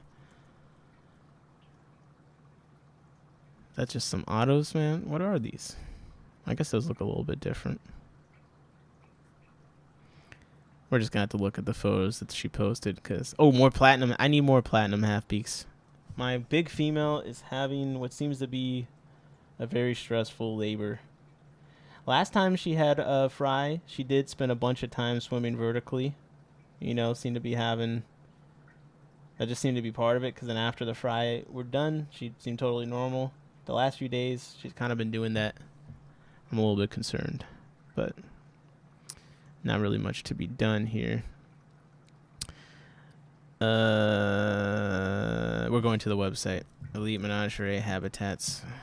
And if there's any other sites you want me to check, I got my list, but just in case there's any random ones, just put it in the chat. We'll do that next. But let me go to newest. Okay, Nanacar. Okay, out of stock. So she hasn't put those up yet. Now let me put another filter. Availability in stock. Okay. Yes, I recognize these. Green Velvet Neocaridina. Blue Panda Guppy Male. Okay. Green Velvet Neocaridina. I feel like I only ever see the jade. The green jade. So what's up with the velvet? And is anyone going to be able to show me a real picture of them? It's looking like no. It's looking like no from my Google search. Look, tropic flow, 13 types of Neocaridina. Look at this list. Red, blue, yellow, green. Yeah, I don't see a green velvet. Okay. Is there a photo of that? Gotta go. Have a good night. Keep up the good work. All right. Thank you for stopping by, D1 Fish Guy. Have a good night. They look like the 4th picture on the Google search. Okay. I can do that. 4th picture on the Google search. So I said green velvet Neocaridina is what I searched.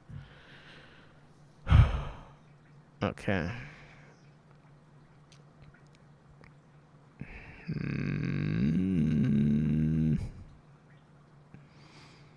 Well, listen, there's something different occurred here because the 4th one is blue. Oh my god, bro. Why are they showing me all blue shrimp? I clearly said green. You gotta love it. Now you have different picks. Yeah, okay. Listen. I've already gone to Aqua Imports a few times. Let me just see. We got these jade tiger barbs. So are these something different? Because they popped up a few times. Ooh, 3-striper pisto, Pistogramma trifasciata. This is on my list of this pisto doesn't interest me because of the blue. Look at the blue, the purple, the red on the top. I see some real potential here, man. Yeah, I'm putting that on my list. Because I keep forgetting about these guys. I feel like Tristan had them or something at some point. That's when I first noted. Stop typing and clicking so fast. You're like a typist on crack. You're right. Let me warm up my typing. Hold up. Louise said I type too slow, so let me see. It just takes 1 minute, and we'll just warm up real quick because I don't want to be looking up fish and then not be able to type it fast enough to find it, you know, and then all the freaking pictures are different. And it's good anyway because I need to practice talking while I'm typing because sometimes when I'm typing, I can't pay attention to what people are saying and I can't speak myself. So, although it is a lot harder to type and talk, I probably should practice, right? Because we're streaming. So, if I need to research something, I need to be able to freaking type and talk at the same time, or else it's going to be 5 minutes of just clicking noises, which we're going through 1 minute of a lot of clicking noises. And I keep messing up, man. So, clearly I'm out of practice. Thank you, Louise, for the inspiration. I know I need to do better. But, maybe you should just, I don't know, stop complaining. Okay. Amazon tiger shrimp. What the Wait, what? Wait, am I missing something? Pistos, now we're talking. This is good training, Nick. Thank you, JP. JP knows I'm the hardest working fish streamer. See, I'm practicing typing and talking. No other fish streamers doing this. Come on. Yo, you're sure. Can someone tell me how to pronounce this? EURYRHYNCHUS. This looks like someone just smashed a keyboard. How am I supposed to say this out loud? Are you fucking kidding me? Amazonensis. I can read that, and it looks crazy. It looks like they got some serious claws, but they're not huge. Okay, we got a shrimp tank. We got a Reddit post. What's the deal with Eurychurnichus amazonensis? I've been interested in building a Peru-themed... Oh, Peru, okay. Biotope for a while. These guys are perfect for what I'm trying to do. The only issue, I can't find anything about them. Yeah. Oh, man. Oh, the egg sac is looking... That looked kind of gross, but what the... What? These things are nuts. Oh, this guy's so useful. I know they require specific parameters. As well as being shy, they need a good layer of leaf litter. All right, buddy. These appear to be crayfish, not shrimp. Okay. Reddit, never change. Never change. Look at the little fuzzies on the end of their claws. 3 centimeters. This looks like they're not they're not big enough to slaughter everything like the pink crayfish I have are so big that I'm scared they're gonna kill me. These are cool as heck. Now it looks like they're out of stock already, so other people must have thought the same thing. Yo, I want those. I want to breed those. Wait, it says in stock here though. It's lying. Upscale this place isn't real, man. They always cut the fish and stuff out the photos and it looks ridiculous. Okay, please stop doing this. Just have a background, man. But someone give me this shrimp. I like it. What's up, Jose? What's up, 186? How's it going? Mama had pics of those from the shop. Wait. I had pics of what one from the shop? No one uploaded though? Okay. Let me see if I missed something. You said you were 140, you failed? Well, I was talking. Why do you keep remembering everything? You're remembering photos, you're remembering specific typing numbers. Go to sleep. Louise, go to sleep or something. I don't know. You're just remembering too much. L102, True Inspector Pleco. Da-da-da-da-da. Inspector Pleco. Okay, let's see. One of the several medium-sized spotted species of Hypancistris. All right, so that means 7 inches. Oh, 6 inches. Okay. 6 inches. Another spotted Pleco. When you put it like that, like one of the mini, moderately sized, whatever, like, it don't sound as exciting. But, I mean, it looks nice. I like the smaller collection of spots by the front of the head versus the bigger spots in the back part of the body. It's kind of a nice little thing going on there. I like that. Okay. Blue Heckle Discus. All right. Louis said, I'm smart. My bad. I'll work on getting dumber. The Amazon shrimp. He did not send me a picture of the Amazon shrimp. I guarantee you that. If he took one, he did not send it to me. I would have remembered that. I thought it was a green leaf shrimp. Ooh, okay. Giardini arowana. Yo, are people getting into arowanas again? I feel like I'm seeing more arowanas pop up more and more recently. Maybe I just didn't notice them before. Giardini arowana. Scleropaceous giardini. Okay. I like it. I guess. I'm not going to have arowana, so sure. I can like it. Why not? L239 blue pancake. Sorry, I know it's not, but Panaquee Pleco Barian Sisters Beginny. It's a weirdly shaped Pleco. It's not really a member of the genus Panaquee, but is instead grouped in with gold nugget plecos and their close relatives. Adult size is 3 inches. Hold on. That's not bad. Huh. It's kind of an interesting one.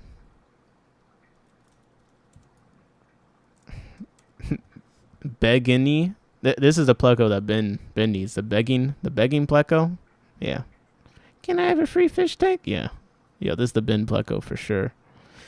It looks kind of nuts. I'm not gonna lie. This looks like a Muppet. This is a Muppet fish for sure. But pretty cool.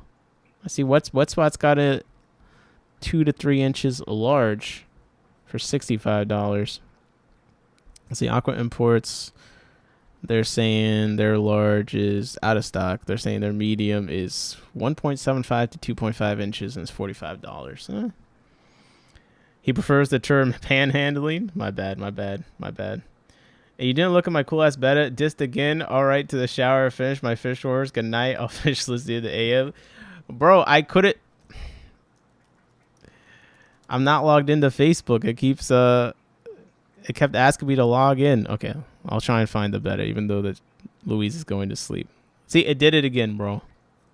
It did it again. Let me look on my logged in thing. Bro, when Louise was on Mexicali stream, she talking about how she got some knives and scissors and all sorts of weapons. Like, it made me think differently about making her upset, you know? So I just gotta let me just indulge. I don't want to get stabbed. You know what I mean? We got bounty hunters all over the place in the fish world now. Like, yo, help a brother out, man. I was supposed to say safe. We got back to Cali trying to make everyone fight. Wow, that's a better with a green eye. Okay, I didn't expect the eye to really be green. You know what, Louise, you're right. I'm glad I looked at this. I'm glad I looked at this now. That is kind of wild. Come on, what do you guys think? Is she right to be mad I didn't look at this photo? That is kind of wild. Mick says, Traficiata Pisto is polygamous, so if only getting a pair, be sure to have hiding places. Okay, that's good to know. Flowers of Hearn says, oh, see, it's Steve. I used to be all things nature in Hawaii. With Steve name was too long. That is a long name. That was a long name. I put a L236 in my tank last week. Haven't seen him since. Yeah. Anike says, beautiful beta. You need to be a better friend. Bro, really, Anike? You come in and that's the first thing that you say? Telling me I'm not doing good enough? Okay. Very cool beta.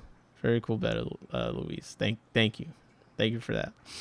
All right. Jeez. Yo, I'm never good enough. Giant talking catfish. I'm not really sure I want a fish that talk back to me, so I'm just gonna go into the next one. I'm gonna be honest. Yeah. Whoa! Dwarf bamboo shrimp. Whoa! How dwarf? Adult size 3 inches? Not that dwarf.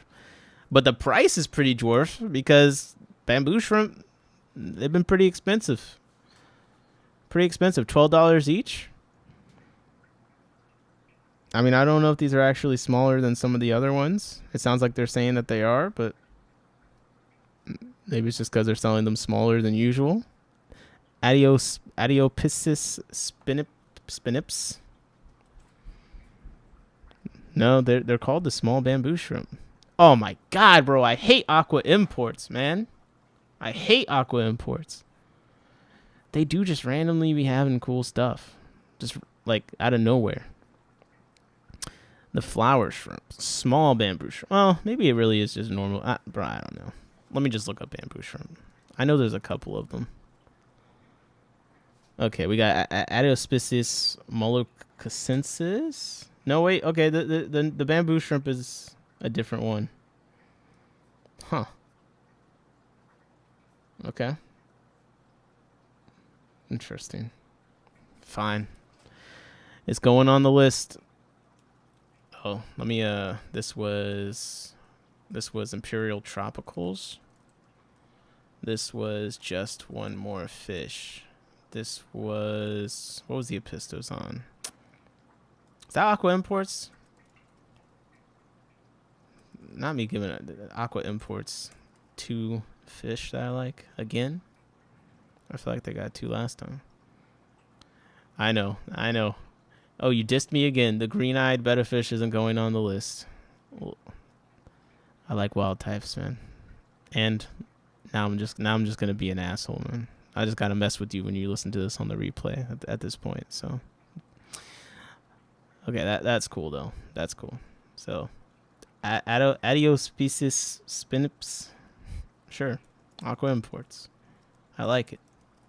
Mick, stop laughing so much. It's not the first thing I said. We want Louise Betta now. I see hi. Okay, cute. I love blue. It's a lot of highs. Okay, it's hard to filter through. Your confirmation on Google search came from Aquatic Arts itself. Why do you put that in all caps, man? Why are you yelling at me, bro?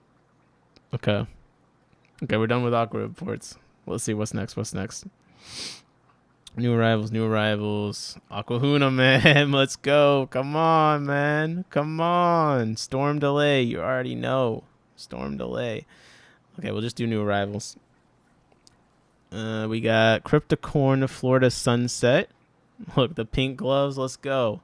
That's $15. It's got to be a rare one. Come on. Giant Daniel. Ooh. Guys, wait. This is legit a cool one. Okay, these pop up every now and then. The Tierra Winteri snails. I tried them a while ago. It didn't work out, not surprisingly. I don't think they're like super duper rare. They're not in stock often, from what I've seen. I was shocked you do smart things, and that was not smart searching. I guess I'm just off my game, man. But yeah, the Tyra winteri snails, they're cool. They're like a slower breeding, burrowing, all the above snail. Prombanon snail is another name. Sometimes they come in with like big spikes, but that seems to be worn down over time. Kind of a cool, different niche snail. Mick said, I like it, Auntie. Go hard on Nick. Okay, Mick. Mick's just mad because he wants this to be let's show a picture of an episto and have Mick write a paragraph about it stream. He just wants to show off, and we're not letting him do his full potential. So he's being rebellious right now. Pug Chick said, why are we looking at places other than elite menagerie habitats? Yo, why has Louise got an alt account called Pug Chick? What's going on here? Yo, we just got she said going to bed and logged in on the alt account. It's crazy. Okay, they're neon rasboras. Oh man, they got the goldfish. Okay. They haven't added too much. The Hygrophila pentaphyta in the pot though for 7 is not bad. So I could do order of that and some of these random loaches, the UFO loaches, but there's too many goldfish. I'm getting sick. Ooh, orange amanos, $4 each. All right, not bad. What's up, Zebra? I saw you, Andrew, pop in, by the way. What's up? How's it going?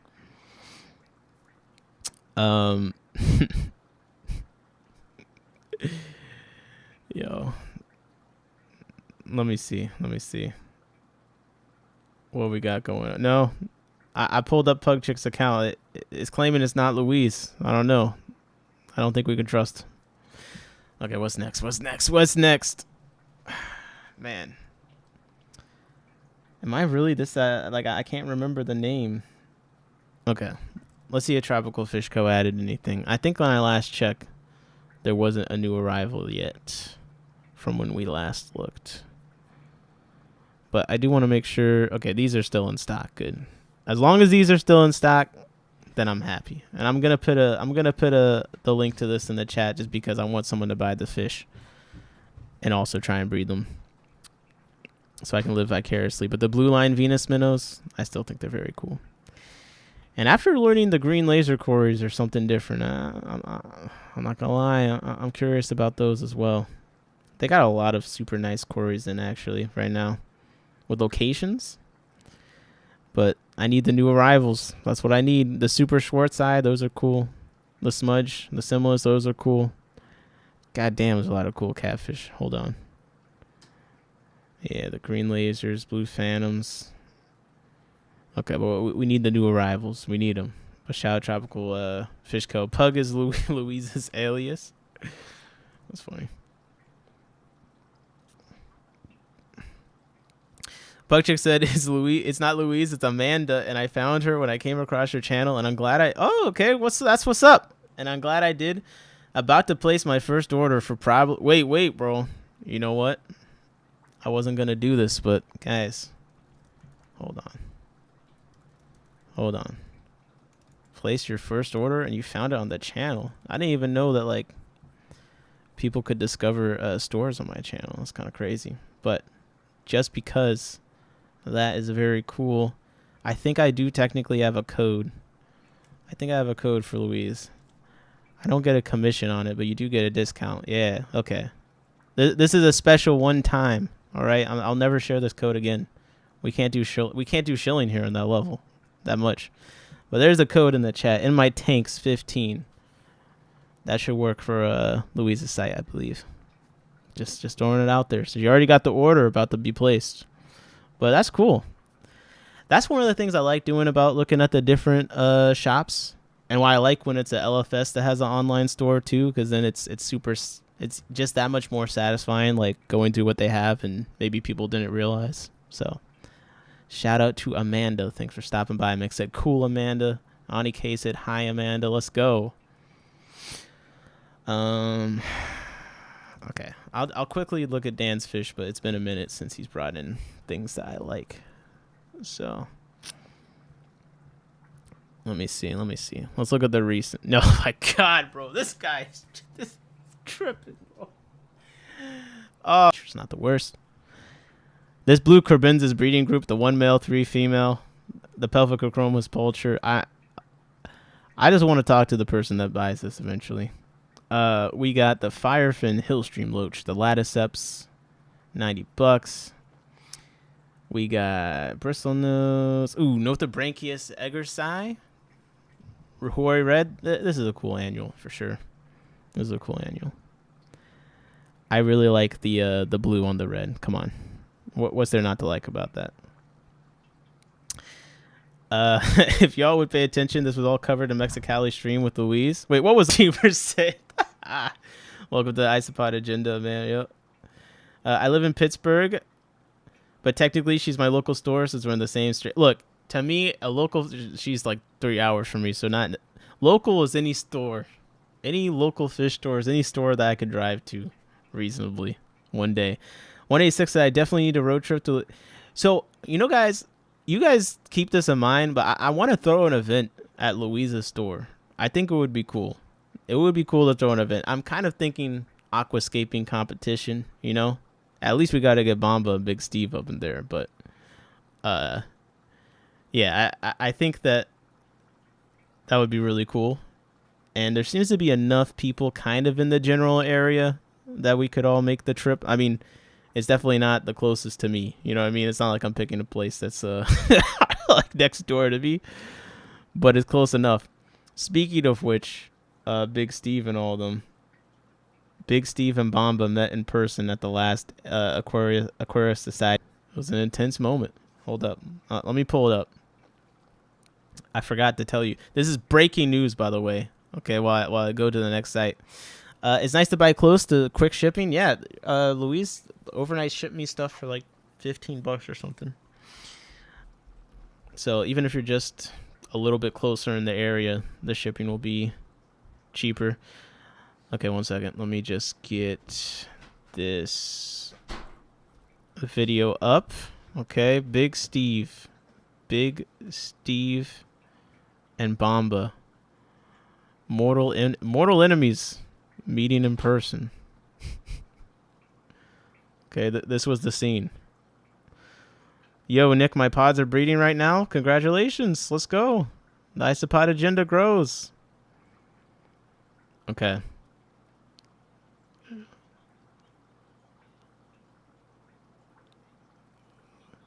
You see that?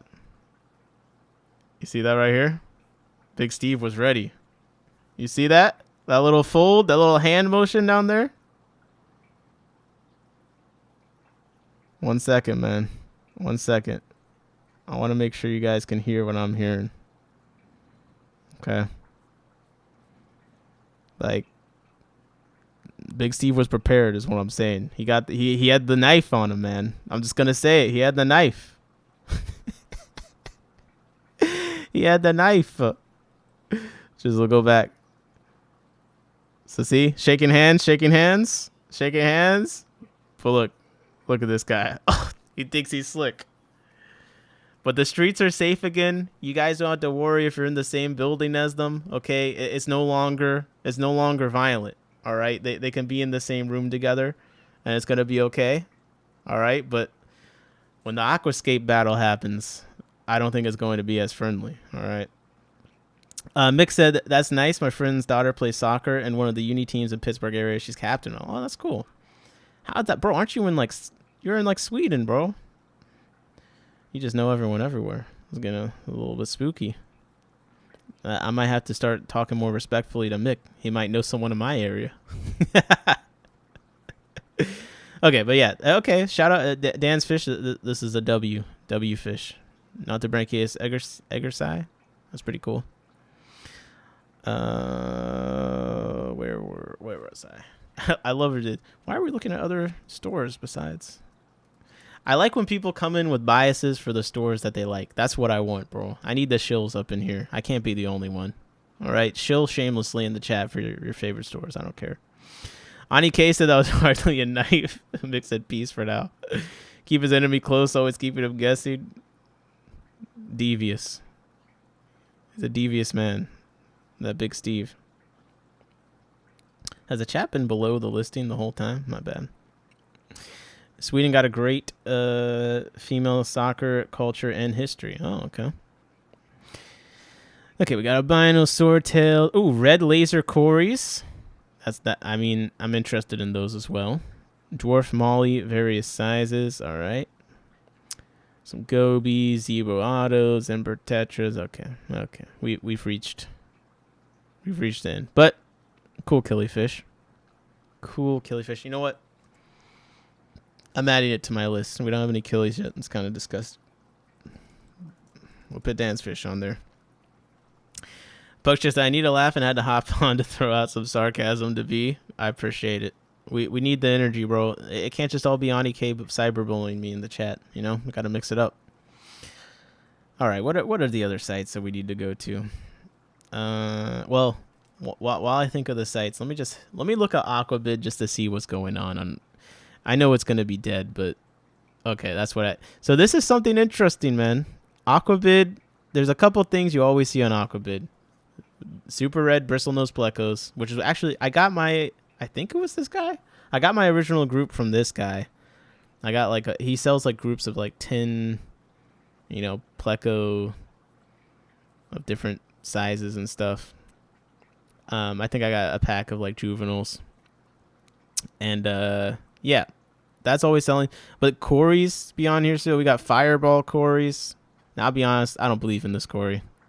It's not for me. We got prestige aquatic fish as the high bidder here. It's got 17 out of 21 reviews. Is this as a buyer?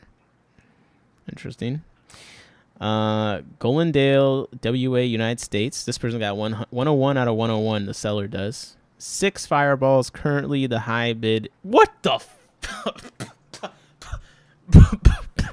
what?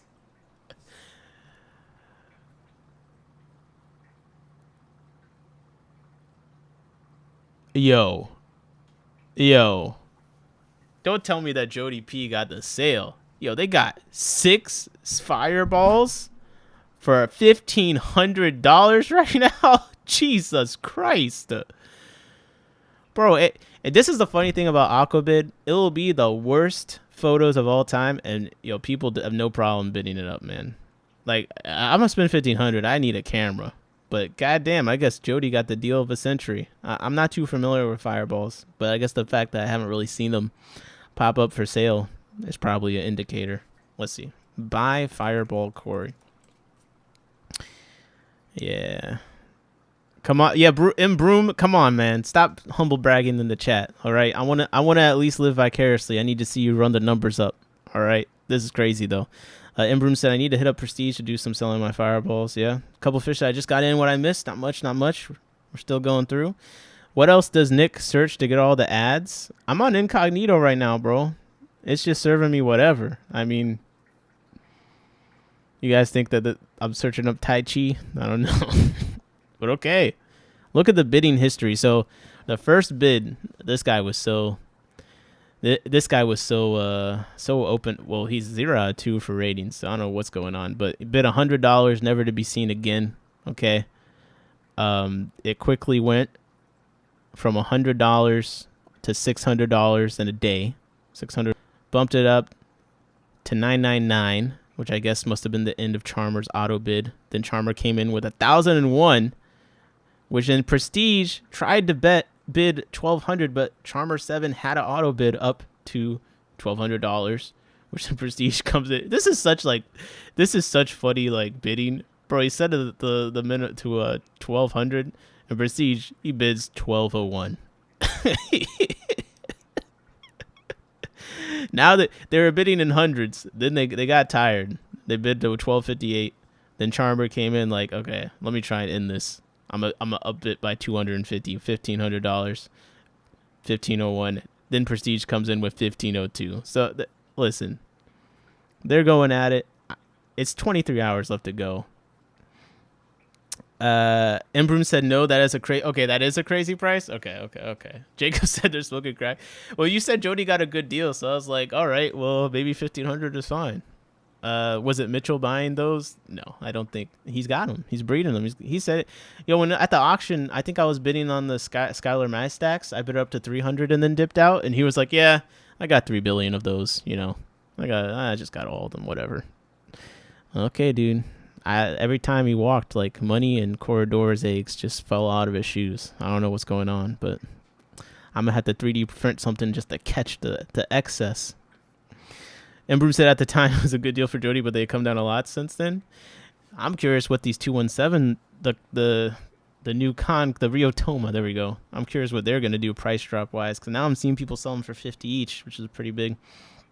Okay, so speaking of which, 6 Hopless Soma, the 217 Rio Toma, they're up. It's currently at $281 for 6 of them.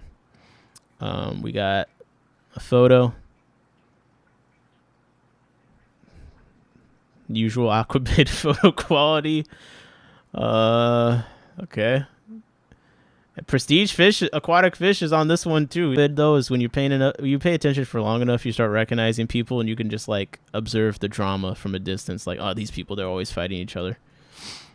So Prestige fish is bidding. Prestige fish is up to over $2,500 in bids right now. Embroom said a boatload of people got 217, so when they do breeding, the numbers are going to be cheap pretty quick. I'm telling you, bro, this weekend, there's got to be, I hope there's at least like 20 reports of them breeding. There's got to be some people getting some eggs from them this weekend with the storm. This is why Aquabid can be a great place for breeders. Aquabid is still good. If you get the right person searching for something at the right time, they can breed stuff up nicely. People say Aquabid is dead. It's like, maybe it's not what it once used to be, but it's still the best place to find a lot of things, like a lot of killifish, honestly. People would be like, yo, just get a Killifish Association membership and get the BNL. I'm like, all the people posted in the BNL just post on Aquabid anyway. So, like, leading up to the Killy shows, when people have, like, you'll always see, like, an increase in killifish listings on Aquabid. Okay, we got 10 of the W217s on here, and it's up to $403 for 10 of them. So those are going up on Aquabid. Killifish is just all stuff in the UK mostly, looks like. Breeding colony of redfin panchecks, free ship, $250. Oh my. Good luck. Good luck. Is that a buy now? All right, it's a buy now. Yeah, good luck to you. Yeah, there's nothing good in the U.S. for the killies right now. I got some eggs. I don't feel like doing killifish eggs right now is my thing. Especially since I'm doing the annuals. I got to deal with drying out eggs anyway. But next time some Aphanius Minto pop up on here, I still have the original ones I bought, but I think I want to get more and then actually try and breed them. A lot of people overseas won't ship killifish to the U.S. anymore. Damn. Okay, Mick, as always, very demanding. He wants me to look at Aphosimian Mimban. Oh man, This does it does remind me of the Ciliae? It does remind me of that with like the fancy caudal fin and the border. Yeah, that's a nice fish. Are you gonna send this to me, Mick? That's really nice. A young 2 pairs hatched at home from this wonderful fish. Ooh. Yeah, you told me so, but the problem is it's not my country. That's kind of the problem I have. You're showing me stuff I can't get. Now, it does remind me of... Is it Aphyosimian? I think it's a different collection point of this one. Because this doesn't look like what we just saw. Although...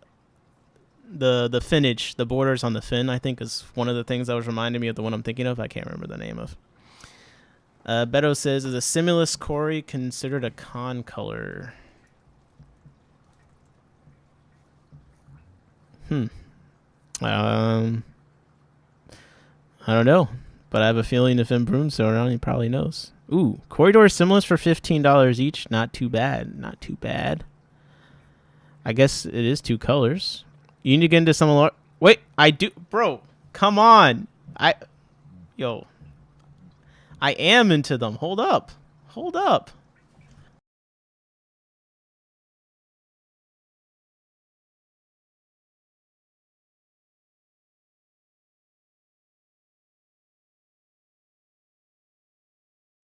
Similis is not a con color.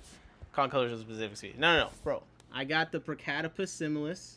Okay, this is my breeding group right here. Okay, the glass is a little green. But look. I got them in there. And then, bro, I'm knocking over everything. This is one tank. I'm just like, got the laptop. This is one tank. I got some fry of them in. Those are some newer fry.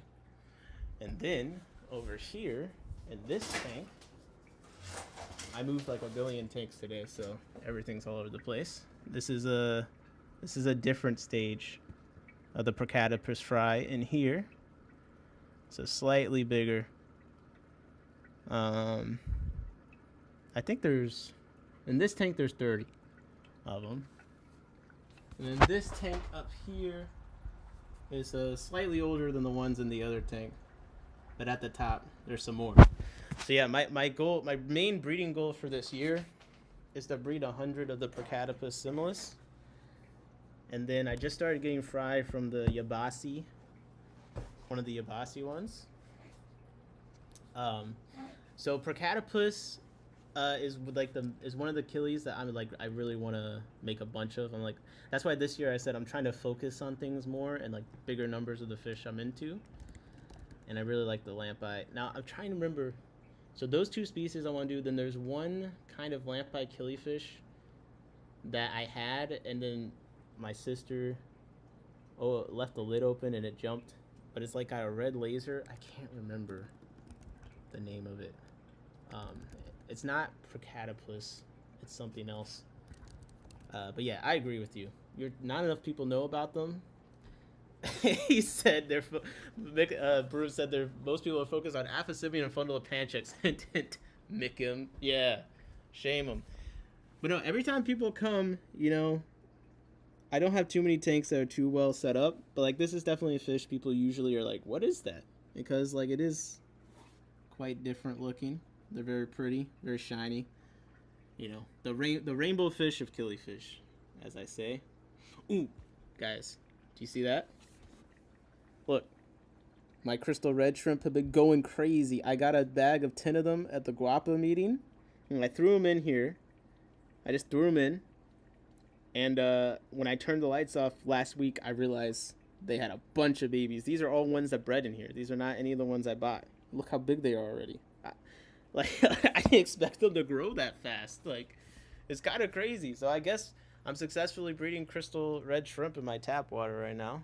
So there we go. Now, I will say, I got sucked in that type of killie from getting it. See, so when I went to my store, London Town Tropicals, they had the Tanganykan killifish, but they had these too. And I was like, what the hell are those? Because they seemed smaller and easier than the Tanganyikans. Although Small World Aquatics do breed the Tanganyikans quite a bit. Now this is a killifish though. This is the other one I'm focusing on. Come on, man. This is a blue Galaris from the Funge location. So I think they're basically the same as the low, where it's all red and blue on the body. But with my laptop camera, it's kind of hard to really show how nice that he looks. But I've been getting a lot of eggs from them. I should be having fry from them. Some of them are developing. I could see the fry moving around the eggs. So I've been getting a lot of eggs from them, and as they've gotten a bit older, he's been throwing more good eggs. But yeah, I can't really show it too well on here, but those are like the two killies I'm most focused on. Nice in the shrimp too. Come on, man, crystal reds. This is where I'm putting all my Galaris eggs at. If I had the camera set up, you could see they're all kind of in the moss visibly, but when you put a big reflective screen up. But listen, this weekend, man, I'm hoping to get eggs from a lot of things. Okay, I'm hoping to get eggs from a lot of things. I've been really redoing things so I can properly breed stuff and not be lazy. So hopefully. But there's a lot of killifish that the Aphasibian and the Fundulopanchax, there's a lot obviously there. But then even with the smaller lamp eyes. There's some cool ones there as well. Like, let's see. I would love Procatopus a touch too large for my liking. Oh, come on, man. They're not that big. Come on. Come on. Suck it up. What is it, 3 inches? What's the problem? They're they're not really aggressive.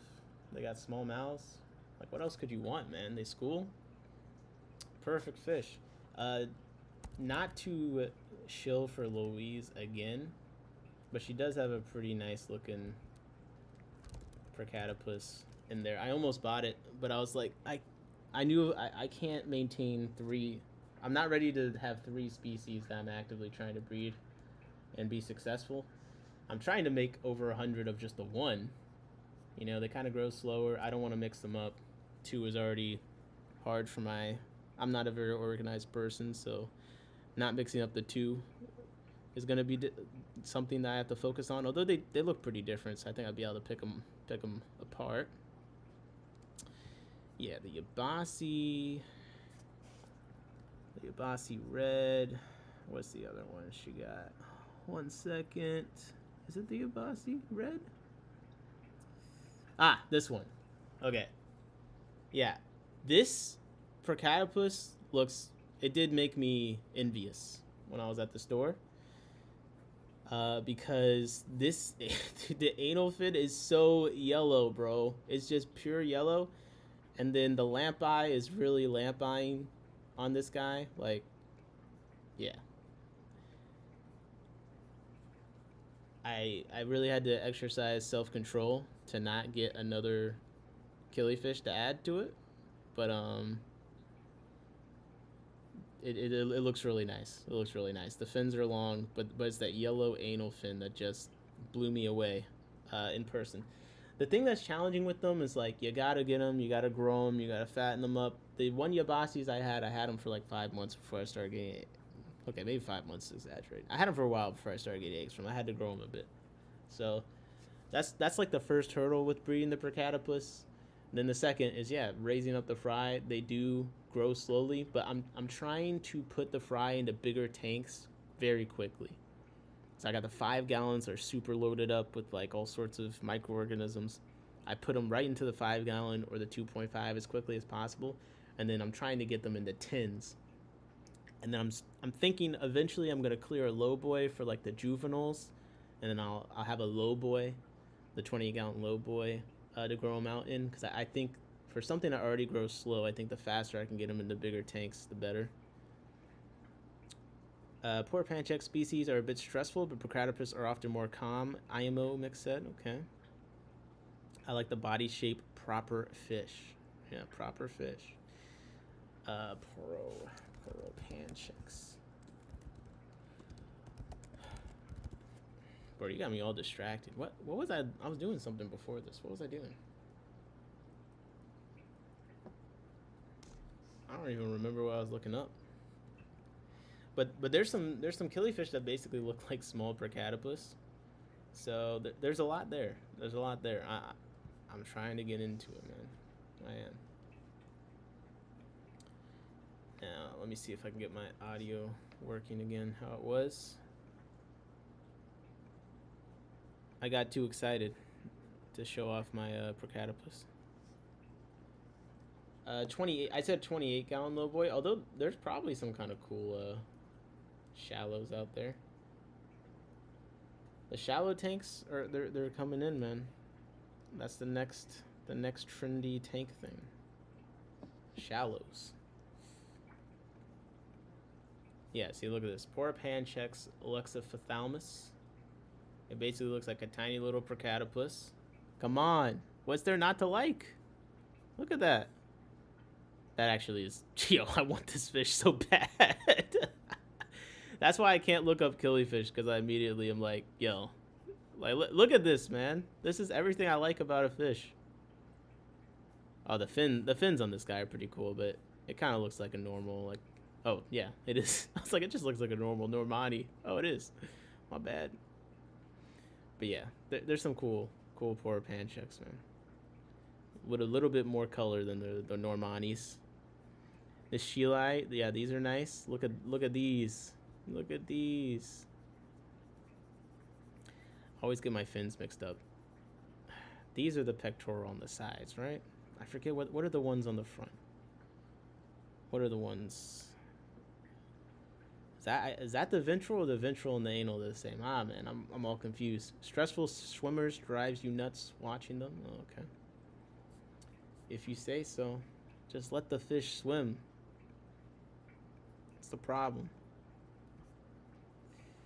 Okay. Let me see real quick. I never owned a killie species, perhaps after my honey blue eyes. I mean, I think there's some crossover appeal with the Pseudomagil luminatus and the killifish. There's definitely some crossover in the appeal. Now, that's what I was doing. I was looking at Aquabid. Aquabid, it's still a place for killies sometimes. Right now it's dead. Sometimes you can get some good Caridina on here. I don't know. What else we got to look at, guys? What other sites? We've been doing some good stuff in here. I need some more corys. I need more corys for the storm. I should go to the fish store tomorrow and buy some corys. Just like it's like a lottery ticket. Like, what are the odds they just lay eggs the next day? Yeah, I don't see too much. My LFS gave me a Golden Wonder Panchex. I went and got 2 more. I like them. Yeah, they're pretty. So far on my list, I put the Micro Cinenopa and Sorgi from Imperial Tropicals. I put the African Red-Eye Tetra, just one more fish. I put the Pistogramma Trifasciata from Aqua Imports. The Atopisces Spinips, the small bamboo shrimp from Aqua Imports. Those are really cool. And the Nothabranchius eggersi Rural Red. Now, I know I'm missing, so I'm missing those shrimp. I'm missing those shrimp.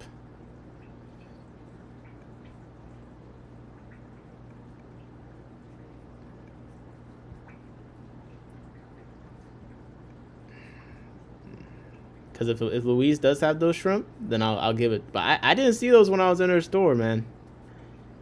But she got too much. She got too much stuff. I missed them. But I just want to see. Because if she's got them, I'll give it to him. I'll give it.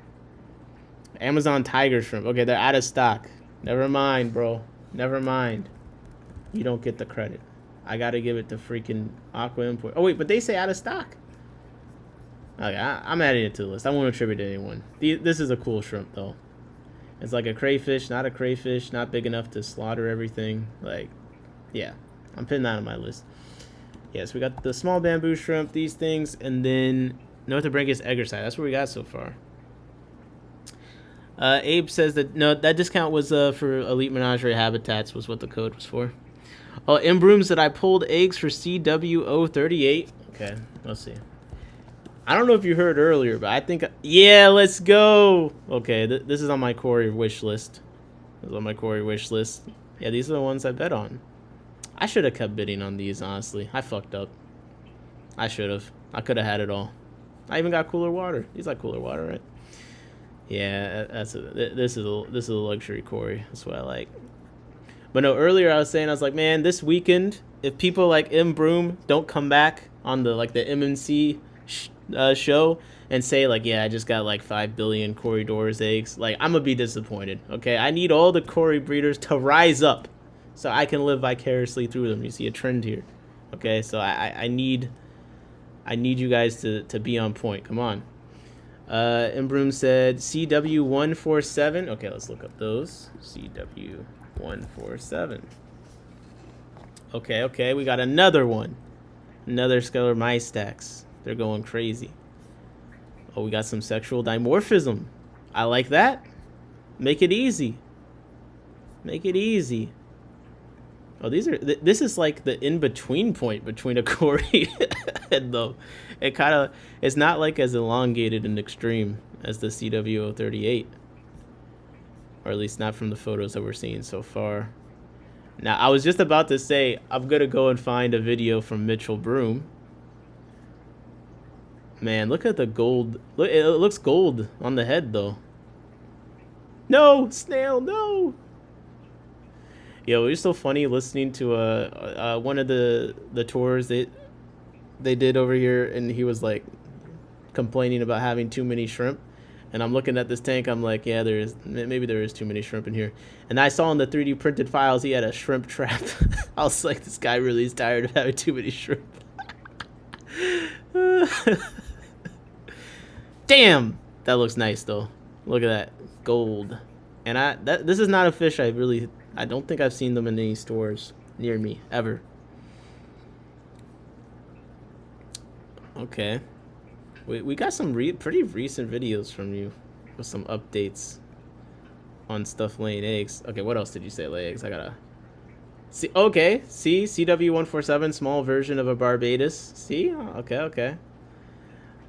Lee Menagerie Habitat said they were in the 2-gallon lowboy next to the sunfish I sold out yesterday. Damn, I'm going back to sleep now. You liar! You're hanging around just to give me hell. Imboom said, Normani killifish are cool looking, but they're too small. I'm not super into having to get right up to the tank to see the fish well. Fair enough. I pulled Parallelus and Hesphestus today. Okay, Parallelus cory. Ooh, okay, super Parallelus. I think someone came by that thought that my corys were these, but they're actually... No, they're not 28. What are the ones that mine are? I don't know. They look similar to this. I forget. Yeah, this is nice, man. Now, is it just Parallelus or super Parallelus? I mean, what's the difference? Fish base Parallelus. Parallelus is the actual one. Super Parallelus. Okay, it's a much bigger one. All right, we don't want that. We don't want that monster. Okay, here we go. Parallelus. Yeah, the gold stripe, man. That's what it's all about. Now this is a cory I can get behind. Now I should really just say, I just should look up the cory name and just put Mitchell after it, and then I would just actually see the fish. So, oh my God, look at the V. Look at this gold V, man. Come on. Tank upgrade. 50 low boys. See, it's got taste, some tank taste. Low boys rise up. Ignore the canister hoses. It's just data stairs. Oh my gosh, bro. What the perfectionist. Yeah, it's a nice cory. I can get behind this. Sleeper BBQ grills. Is it very nice? Yeah. See? It's not just me. A couple fish said, yeah, Skylar Mystex were like my first grail fish. I'm glad more than 3 people are breeding them now. Yeah. Yo, what's up, Big Steve? Big Steve, thank you for the $2. Hashtag part-time live streamer. Bro, you're a part-time chatter, man. You just showed up. I was here on time. Where were you at? You were talking shit in the chat before the stream even started. Now you just show up? Come on. Okay, and then also you got eggs from the Hesphestus. And Broom got eggs from the Hesphestus today. So that's probably like, what, $5 billion? Let's just check to see if the fireballs on Aquabid have gone up at all yet. Okay, 6 fireballs. Oh my God, it has. When we last checked in, the 6 fireballs were at 1504. Now it's at $1,701. $1,701. And wait, let me see. Do you think Prestige Aquatic Fish is on top, or you think Charmer 7 came back? This is my guess. I'm gonna say Charmer 7 bid, and he did 1,700, and then Prestige Aquatics bid it up to that, and then did 1,701. That's what I think what happened. Okay. And Mick said good night again to Louise. I'm close to sleep as well. You guys both lie. Yo, Improve said, man, I really did talk to them. I sell stuff to Prestige off and on. Don't talk to them, bro. Let the money flow, man. Talk to us. All right? Talk to us. Talk to us. Yeah, you need to talk to them. Beautiful fish. Too bad you need a group of 10. Which one was that? The corys? Is $2 all you got? Steve, come on, he's been streaming forever. He needs more than that. Okay. Whoa. Yo, Ani K, I didn't realize you were a reader, man. We just got a classic enemies to friends arc here. First we're enemies. Now you're fighting for me in the chat. Okay. Now that reminds me, Jessica's been reading a lot of books, and apparently like one of the big categories is like it's enemies to lovers. You know, I didn't want to make it weird like that, but you know, it's a thing, man. You start out as enemies and you're friends. That's what we want to see from Bomba and Big Steve. Okay, enemies to friends. All right, just remember this handshake. Just remember the handshake. This is what we need. Okay, friends. JP said I bid at 3,000. Embroom said no, I can give them a good deal. Okay, I thought you were you're gonna be nice to be like, hey man, you don't gotta do it, but it sounds like I don't know how to interpret your text, man. You might be trying to tax them. I don't know. So I see what you guys are willing to pay for 6 corys. So these are 6 fireball corys, an inch in length, bred by me in my fish room. Okay, $75 overnight UPS. Well, hey, I guess that's the least of your worries after the price. My preferred payment is through Venmo. Okay. Who's selling this? HLVT02. Okay. Don't get all excited. I'm trying to cause shit. Oh, come on. Stiff handshake with a knife. What was the meetup in the warehouse for? That was at the ASTM meeting. We meet in a brewery. So we're in a brewery. They got the distiller stuff back there. I'm teasing. I come here because I like you all, and I spend all day being nice to people. Don't change, Johnny K. It's fine. I can handle the abuse. I guess this will just become an Embroom stream for a second. Just give me a second, okay? Let me see what else I can lust after. Corydoras Orsi. This guy, Corydoras Orsi have spawned. They kind of look like a something about their face remind me of a mud skipper right now. I'm not gonna lie. Okay, got in the mop. Okay. I've been pitting mops with the the corys more because Dave Snell at PBAS said I should try that. It did seem to work for panda corys. Oh, now these are the ones that I like, man. The gold bows. I like that. That is a fat ass cory. Holy. They have spawned again. I need to turn notifications on my account so I can get. I want to wake up and look at my my phone after Sunday and just see like 8 notifications like the Hephaestus have spawned. New video, you know. The CW38s have spawned. New video, you know. CW217s have spawned. What a life. Okay. I really like those whiptails on Mitchell's channel. Okay, let's see. What whiptails do you speak? Oh, these ones? If you don't know what they prefer, give them all the options. Sometimes they won't spawn the mop, but go on the glass under the mop. Okay, that's good advice. I noticed my stir-bys seem to like spawning underneath things quite a bit. I put like a plastic container that had a lip on it once in there because I had tetras I was trying to catch eggs for. And when I lifted it out to look for eggs, I like, what's my hand touching? Talking so much. These are cool whiptails. But I see why this guy's talking so much about having too many shrimp. Bro, I don't think he a cory breeder anymore. I think he a ugly shrimp breeder. Look at this. Every single shot is infested with shrimp. Now I understand. When I first listened to the video, I was like, man, this guy, he hates shrimp. He really hates shrimp, but I'm understanding now.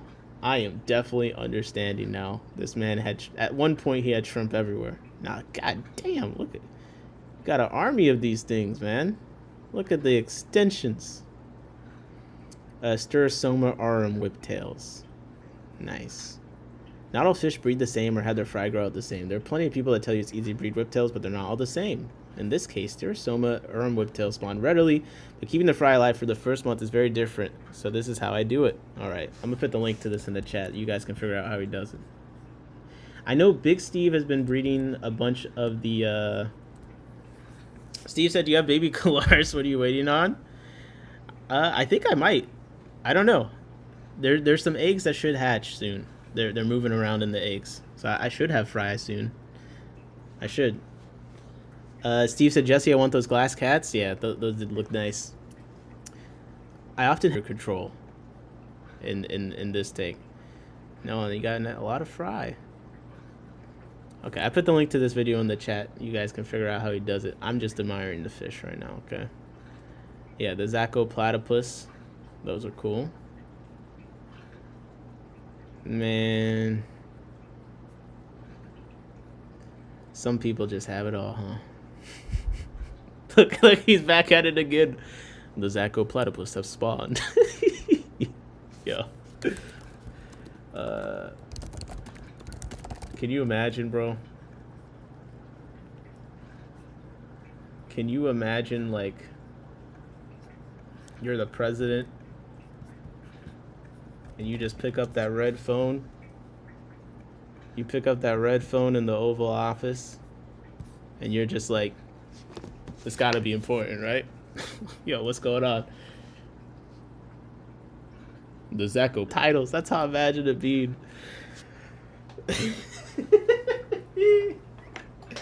They was calling you to the situation. I wasn't even ready.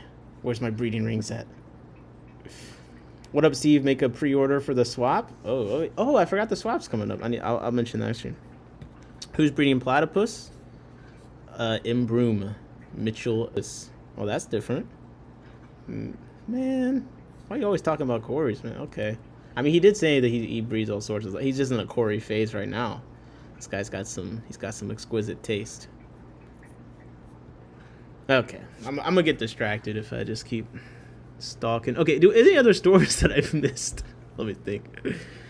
Just one more fish. Do you ship plants to Hawaii? Okay. Imbroom said it's kind of interesting because I think I have the first documented breeding of Zaco platypus. So that's very cool. There you go, Steve. There you go. There's your new bestie. Just careful. He don't like shrimp. Just be careful. Don't keep your shrimp around him. He got traps. Okay, he's laying traps. Notice all the shrimp in this video. Okay. We go to the later video. Ain't no more shrimp. All right, no more shrimp. Yeah, man, he got them out of there. He got them out of there. All right. I wonder if anyone bred glass cats. I don't think it's a very commonly bred thing from when I last was looking it up. I don't know if it's like a no one's ever done it thing, but I don't think people do it very often. Any stores I'm not remembering. There was a LFS that had an interesting critter. I don't think they sell stuff online. I think it's an LFS. But check out this new arrival page. This is something that I really appreciate. So they have the date right up here, bold, and then they have all the fish. Now, it would be nice if there was like a link to a picture on these, but look, you can only ask for so much. So first of all, visually, I can see easier than a text list in a row, like because of the bubble thing. Visually, I can be like, oh shit, they got a ton of fish in. You know what I mean? But then what's even nicer though is they have all the arrivals like history on one page. So as we do this regularly, we kind of get a feel for how often certain things come in. But what this does is now, if you're thinking, oh, does this store bring in killifish? You can go to this page and you can just command Control F and just go through their whole history for the last few months pretty easily and see if that fish has popped up, you know? So, like, I could just do cory. How many corys have they gotten so far? Okay, panda cory. All right, next, stir-by cory. Okay, they brought in gold lasers, gold laser, Julie, panda, Julie. Like, I can just kind of see what corys they bring in over time really easily. Glowfish moon pink Corydoras. Jesus Christ, okay. I don't know, it's nice. I like it. I like it. A lot of LFSs, they do the Facebook posts and stuff. I think there's still something cool about updating your website regularly, but I know it's an extra... But I can tell from this, like, they're not bringing in any rare corys that often. It don't seem like.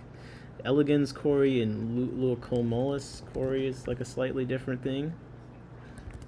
But it's mostly been pandas, stir-by, and Julie. So, that just something I thought was cool. Shout out aquaticcritter.com. You guys got a nice little update thing going on here. Let me put that link in the chat in case you want to check it out. Jesse, have you sold any fish on Aqua Center? Jesse's a no, Steve shut my store down on there. Oh, wow, okay. Why'd you shut it down? Broom said they have, not commonly. I don't think I've ever seen a report on how people do it, just that they show up in people's tanks. That sounds about right. Yo, Steve, every fish I've ever thought about breeding, Steve just buys and then breeds first. I really don't like it. How's those the Tenacara Candida doing, by the way, Steve? Speaking of fish that we both have. I'm hoping mine lay eggs again this weekend and that they're fertile this time. That would be really nice. Okay. What else can we look at here? What else is on my title? Oh, storm prep. I guess we kind of been talking about that throughout. Papers. Yeah, 1 second.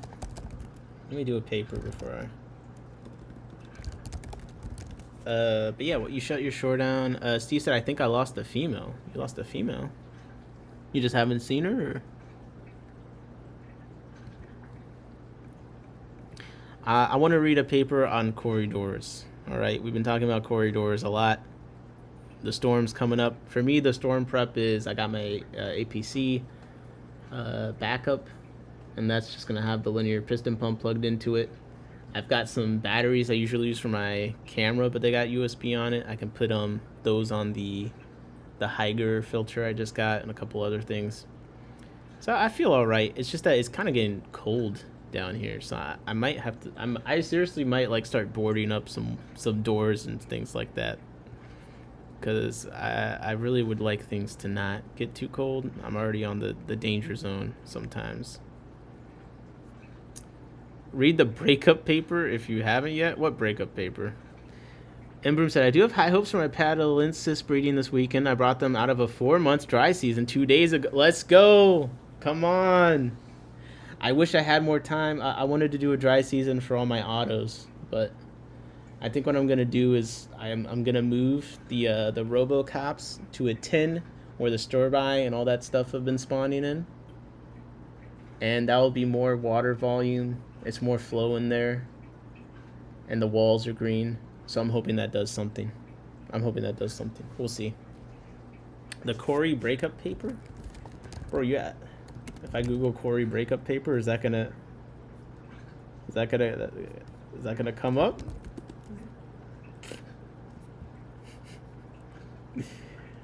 Wait a second. Send me in Discord, and I'll pull it up. But I had some Cory papers that I was setting aside that I'm trying to pull up. But a Cory breakup paper does sound nice, just in time for Valentine's Day. Oh, you're so thoughtful, man. What a romantic. Valentine's Day coming up. Oh, when they split the genus up, Bro, you want me to go through all of that? I was hoping for something a bit more recent, you know? I was hoping for something like I still don't like Osteogaster, man. I think it sounds like you got some kind of upset stomach or something, you know? I'm sorry. I'm still adjusting, and I wasn't even with the original names that long. But I'm still adjusting to Osteogaster.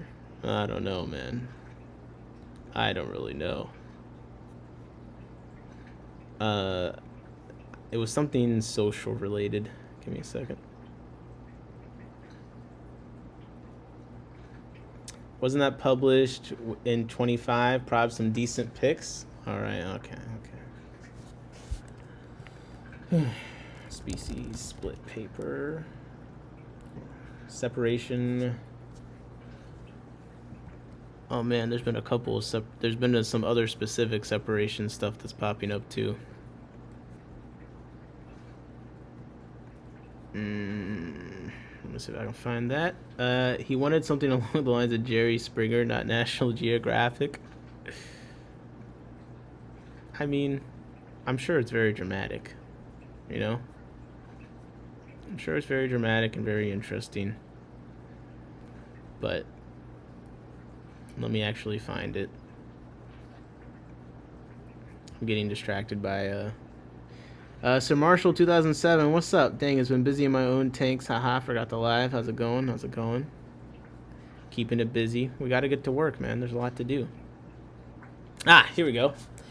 This is what I was looking for. And I need to find the breakup paper, but let me do this first.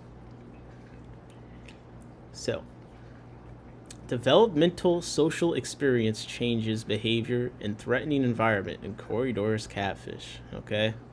Got a couple authors on here. Let's see, where is this coming from? Coordinated response to threats are important for predator evasion in many species. The study examines the effect of tactile interaction. Corydoras aeneas. I know, bro. Why couldn't they do it with the $5 billion cory? Where's the Hephaestus at? You know? Steve said, I got my frozen rodents off Amazon today. They showed up in great shape. Surprisingly.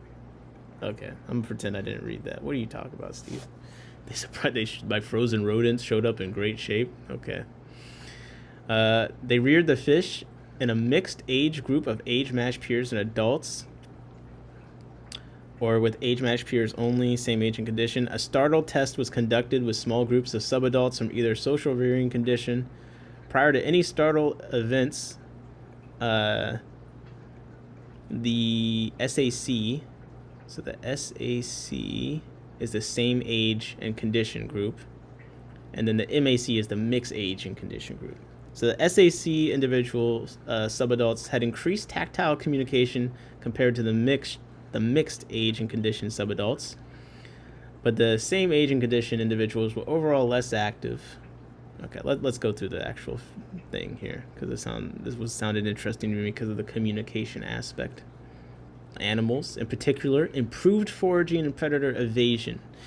To fully reap the benefits of social living, individuals and groups must effectively coordinate their activities with one another, as some degree of group coordination ultimately provides these benefits, and improved coordination of activities between individuals generally improves individual outcomes within a group. And I'm linking this in the chat. Flocks of pigeons exhibit highly coordinated response to predators that utilize self-organization rules. All right. They're doing a few examples. Two essential aspects of effective group coordination are cohesion and communication. Cohesion species.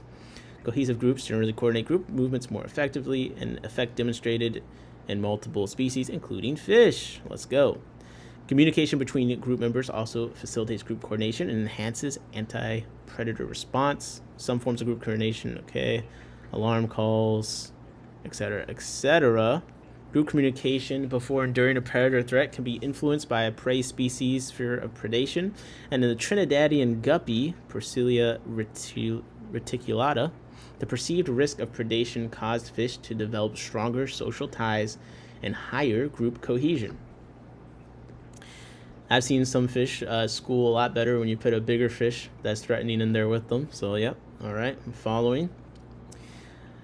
While communication and coordination are crucial to survival and reproduction in many species, individuals generally require developmental inputs in order to learn and express effective social coordination behaviors.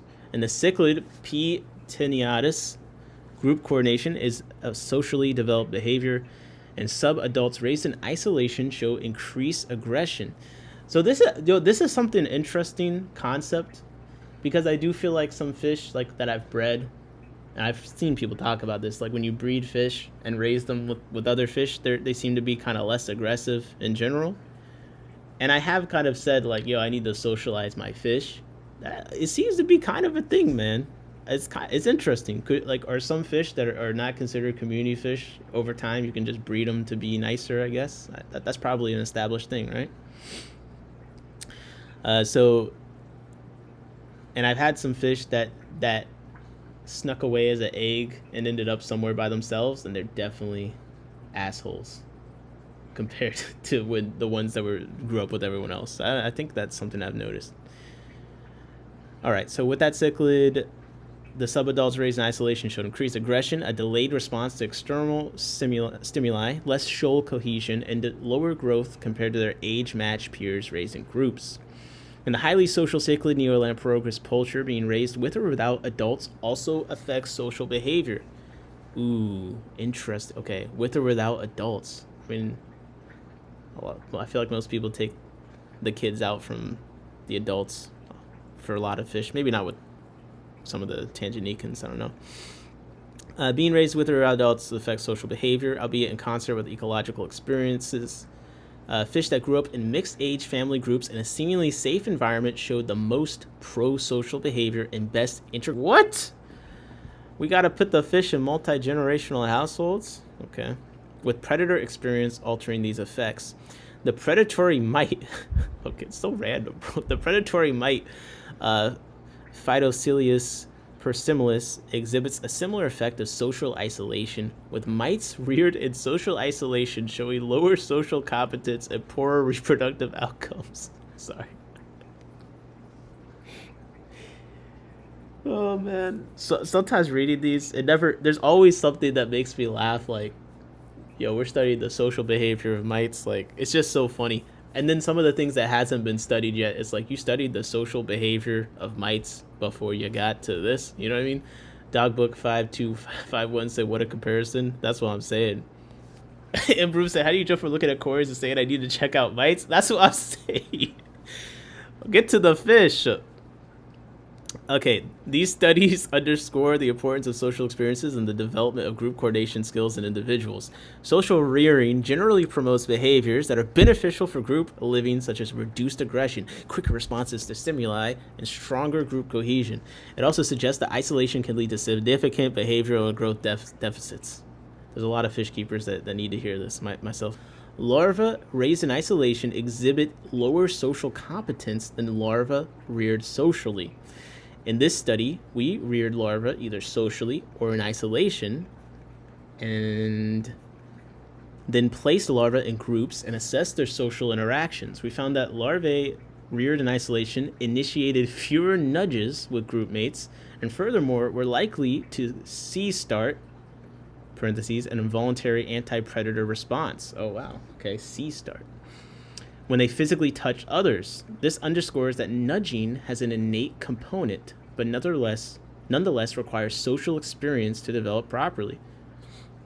This raises interesting questions about how different kinds of social experiences impact social development of Corydoras and Aeneas. Okay. This is intriguing in part because Corydoras catfish exhibit tactile interactions as a form of communication. These discrete tactile interactions, termed nudges, have been shown to facilitate coordination and cohesion in groups of these fishes. They're deployed during group threat responses, in which nudges serve as a form of communication to coordinate group responses to a threat. Steve says, about to be up there, the up-and-coming CPD breeder of the hemisphere. Let's go. Let's go. Big Steve, hottest up-and-coming breeder in general.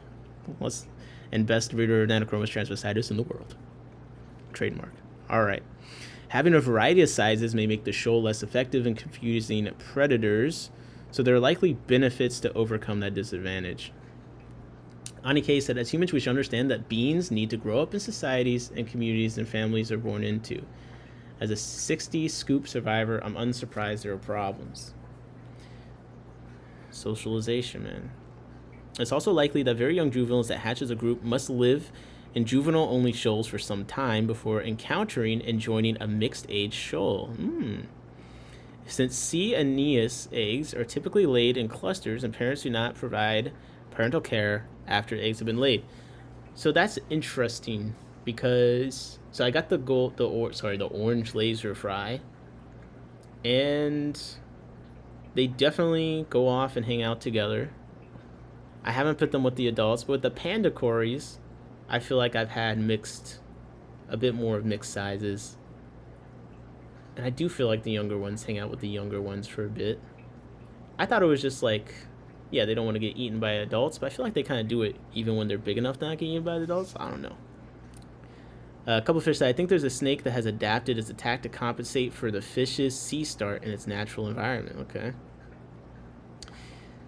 On the case, I love my kids, but I don't provide all the emotional needs humans are actually meant to have. It takes a village. I guess that's where it comes from. Okay. This paper examines the social rearing conditions. Okay. We evaluated flight responses by applying a threat stimulus to a group of subadult fish. That's the MAC. And then we have the same age social housing condition, which is the SAC. Okay. I'm only saying that once. We define a subadult C. Aeneas as a fish that has attained adult coloration but not yet sexually mature. A previous study of Cyaneus larvae showed that habituation to tactile stimulus and thus to receiving nudges occurs starting in the larval stage, which results in a gradual decrease in flight response from tactile interactions as fish become an adult. Accordingly, the subadult fish in the study had the fully developed nudging behavior. We evaluated threat responses in subadult Cyaneus in two contexts: a context that's unfamiliar to fish but not directly threatening, and then a second threatening context in which fish were faced with a direct potential threat in the form of a startle test. And they even have a hypothesis. 2 hypotheses. But we haven't even gotten into the methods. Jesus. The first is first hypothesis is that the absence of adult Cyaneus during development makes subadult fish less socially coordinated. We would thus predict a difference between the baseline behavior in the sac and mac groups. We expect lower group cohesion and nudging in the sac fish, which have not been exposed to socially active adults. Second, the absence of adult Cyaneus during development may lead to subadult fish being unable to adequately respond to a threat. Wait, does this make them easier to catch though? Hold up. Throughout the study, okay. Yeah, so they think there's going to be some differences here. So general husbandry, I'll skim over this. But this was in Maryland. Let's go. CW97, cotton Madre de Dios region of the southern Peruvian Amazon region in October 2018. We obtained these fish in January 2021, and they have been maintained in our lab since. Our adult stock occurring in my tank right now. That's fine. The tanks were 76 by 30 by 45 centimeters. The stocking density of these tanks were 14. It's twice a week with thawed frozen bloodworms. Water changes were performed once a week from a central RO supply, remineralized with tropic marine remineral tropic to 95 to 100 parts per million total dissolved solids. 2 air-driven sponge filters, as well as sand substrate, artificial plants, and large PVC pipes for cover.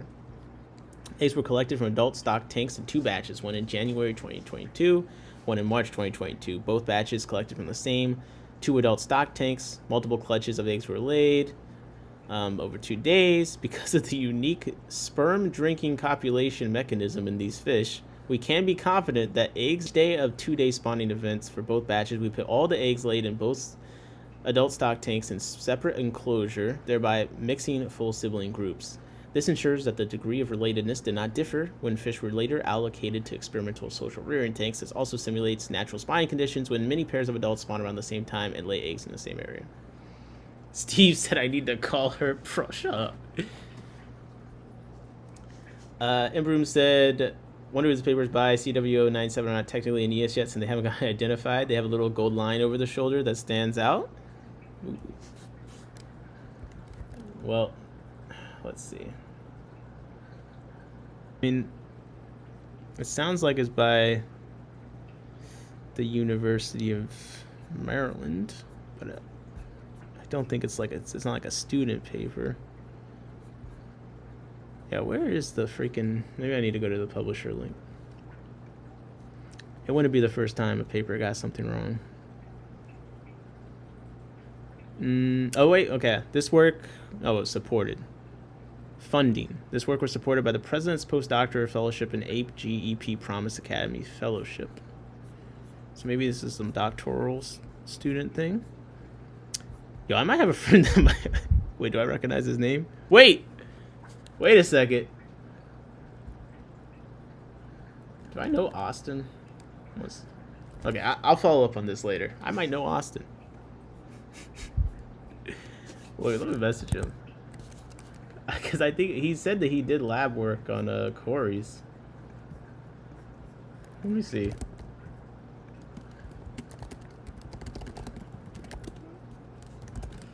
I just messaged him in Discord. Okay, we'll ask about the CW97. Sperm drinking is crazy. Listen, you gotta do what you gotta do. Okay, where was I? We'll figure out about the CW97 thing. If it was him, I'll ask. I think it was, though, actually, because his name's definitely Austin. He definitely went there. Okay, here we go. Experimental husbandry. All right. I went through this. Experimental housing. Okay. Whew. So, Across both batches of experiments, we collected data from 28 groups of 3 juvenile fish randomly chosen from the same enclosures. So all individuals in the group were familiar with one another. All right. 3 tests. Cameras are mounted above each tank at a uniform height for filming fish behavior. Honestly, the mite thing is kind of making sense if it was Austin, because he's into ants and all sorts of things. So it kind of makes sense as the range would be that wide. Each test tank was filmed for 2 hours, starting 30 minutes after filming began. A stimulus in the form of a single tap on the glass of the test tank with one finger was applied to each tank in 15-minute intervals. Tap tests, like the one we employ in the study, have been used to assess anti-predator response and responses to potential danger in other fish systems. We refer to these taps as startles hereafter. After 2 hours of filming, the fish finished the experiment. The 3 fish from each test tank were then placed in the social housing tank designated for fish who had completed the experiment, thus avoiding multiple tests of the same individuals. When all fish were transferred, a 50% water change in each tank was performed using the RO water. This was then repeated for each experimental group, resulting in 28 total trials. Damn. I'll be honest, this is one of the better university type papers like this I've read. I like how they justify everything. Like, they got a source after every single thing they do, like even the tap test. It's kind of nice. Okay. We analyzed 2 aspects of the video: a baseline period defined as 5 minutes before the first startle event. Okay, here we go. Maven, calm down. To measure the cohesion of the fish. Yeah, it is an interesting subject, man.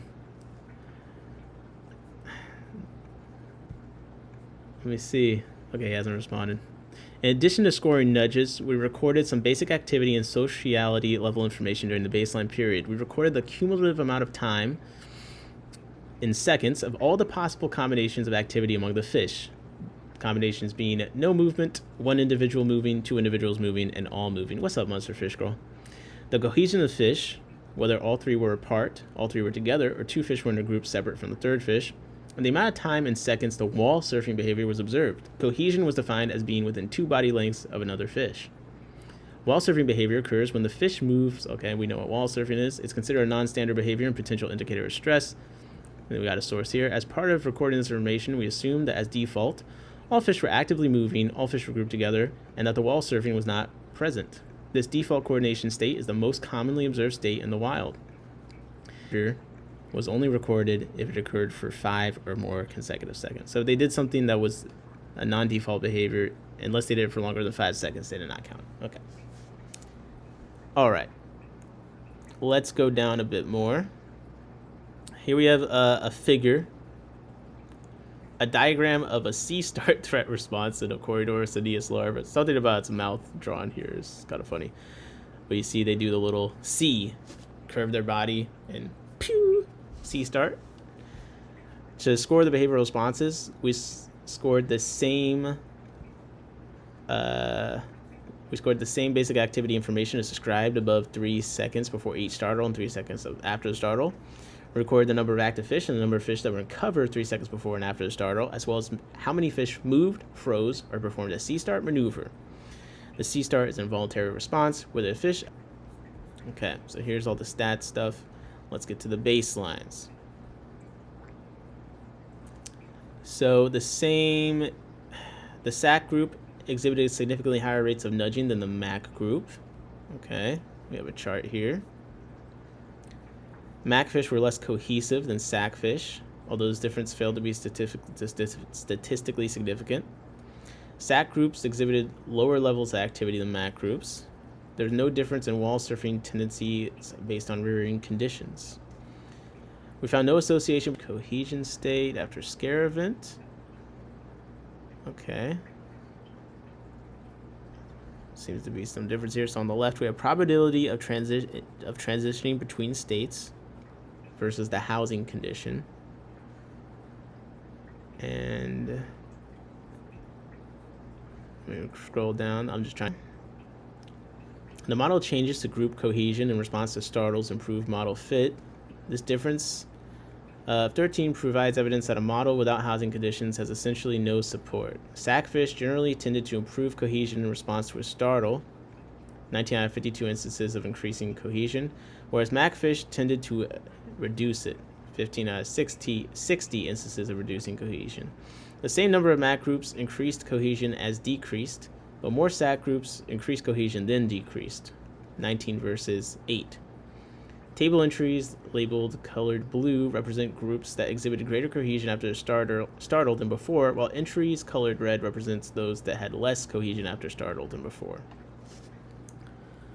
Okay. So after startle, we have the all together. So all apart, two together, one apart, and all together. Okay. Equations and graphs are cool. Yeah. That's interesting. Two together and one apart had the most here, 14. That's interesting. And then after the startle. No all together, man? So neither social varying condition nor startle event were significant predictors of the proportion of fish in the group that exhibited a C-start response to a threat. All right, let me scroll down a bit to the discussion so they can explain. Okay, our results show that at a baseline, when fish were exploring an unfamiliar environment prior to any startle events, sac subadults have increased nudging behavior compared to their mac peers, but are less active. In terms of startle events, we saw no effect of habituation across the 4 startle events in this experiment. All correlations between our response variables and startle event were not significant. And in models where startle event was a significant predictor of response variable, there was no consistent trend that indicates habituation. Okay, so maybe their hypothesis didn't come true. Sackfish were more likely to freeze after a startle than their mac peers. Oh, okay, here we go. Additionally, group cohesion before and after 4 startle events was significantly different, with the same age and condition fish increasing cohesion more than the mixed age and cohesion fish when startled. Same age cohesion fish, condition fish also exhibited a higher degree of anti-predator behavior in response to startle events. Were more likely to be uncovered both before and after a startle, as well as freeze in response to startles, which is a common anti-predator behavior in these fishes. These results ran counter to our original hypothesis, with the same age and condition individuals being more interactive and cautious than the mixed age and condition individuals, despite being socially deprived of interactions with adult fish. Okay. These unexpected findings highlight the diverse ways developmental experience modifies behavior with important ecological consequences. Our hypothesis that mixed age and condition fish would exhibit heightened anti-predator response stems from the fact that young animals living in mixed groups often acquire critical life skills from observing adults. The locality that our study population originates does contain several predator species, and this population of fish has a variety of responses to predation pressure. Accordingly, we hypothesized that the juvenile Cyaneus would learn anti-predator behaviors from observing adult group mates. Our results that the mixed age and condition fish exhibited a lower degree of caution in response to startle seem to run counter to this, but nonetheless, both phases of our study indicate that the behavioral development of young fish is influenced by the presence of adult conspifics. The effect we observe is that instead of acquiring enhanced it makes sense to me. Like, I don't think that necessarily because they weren't as, like, to me, them being less scared and stuff when being in the mixed condition, I find that as being a positive, and probably them just feeling more comfortable being in the group.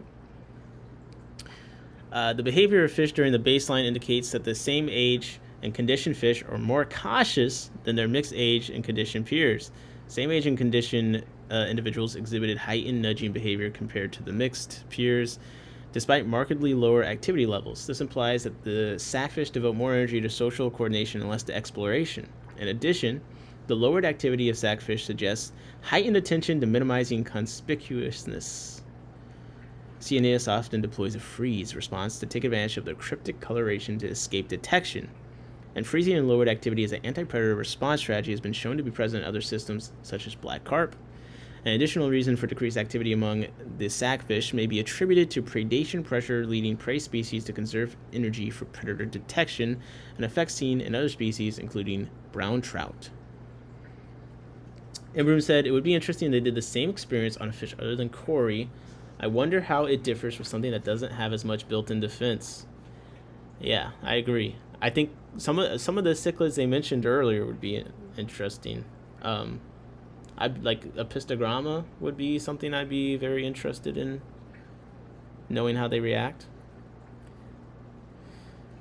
Macfish may not exhibit this energy-conserving pattern of behavior due to the group's security that they experience during development. Adults maintaining vigilance with a shoal setting may allow young fish in that shoal to forage without the need to reduce activity to devote energy to anti-predator vigilance, a phenomenon that has been observed in meerkats. This is consistent with previous studies that show small that's going to be like a behavior that has been seen in West African cockroaches. Like, you just never know what they're going to reference. This is consistent with prairie voles. In addition to their larger size, adult Cyaneus have fully developed armor and locking venomous spines, which may further deter predators and offer more protection to vulnerable juveniles. Kind of Imbroom talking about the built-in defenses. The Corydoras genus also exhibits Mullerian co-mimicry between related species, which suggests that predators may learn to recognize Corydoras catfish are generally poor prey items, and juveniles benefit from associating with larger Corydoras, which are more easily perceived and avoided. Given that Corydoras species do not exhibit aggressive behavior, the costs of juveniles associated with larger fish are limited, further emphasizing the benefit to the young fish of shoaling with more visible adults, whose appearance may deter predators and provide protection to the subadults and let them forage more freely. Okay. So I got this, I'll put this link in the chat one more time, but I got it pinned. This is an interesting experiment, though. I like that they did the hypothesis, and then it was different than what they expected, but still kind of going in the direction of the kind of effects they were looking to find. Good paper. Come on. That was interesting. Imbroom said there are some imitator species that intentionally look similar to Corydoras to take advantage of that. I mean, if other species can take advantage of that, then yeah, I definitely can believe I definitely can believe that the younger corys themselves can feel more confident in okay, let's look at the breakup paper real quick, if I can find the right one. I think this is the right one. I thought you said it was 2025. This is June 2024, so I don't know if this is the right one. Phylogenomic analysis in the complex neotropical subfamily Corydoras with a new classification based on morphological and molecular data. Is that it? Let me just double check if there's another one. How often are they switching this stuff up, man? How are we supposed to keep up? Just tell me how. But yeah, I pulled that paper aside. Anything that has to do with the fish and social behavior, I'm kind of on board for immediately. But let me just double check what I got going on.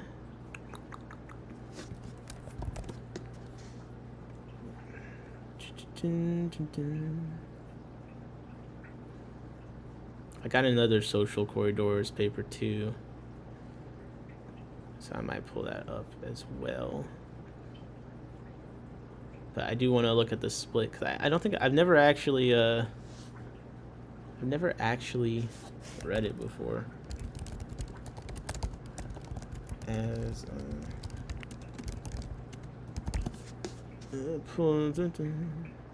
is it the first?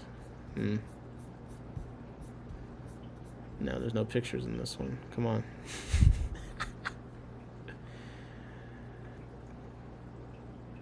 I think this is the one. Let's look at it regardless.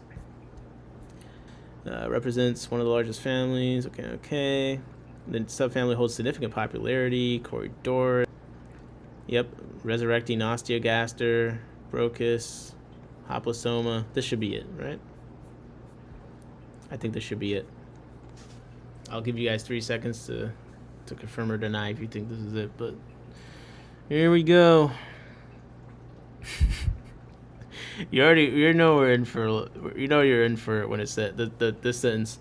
Despite the species richness within Corydoras, taxonomic revisions of its genera took place early in the 1970s and 1980s.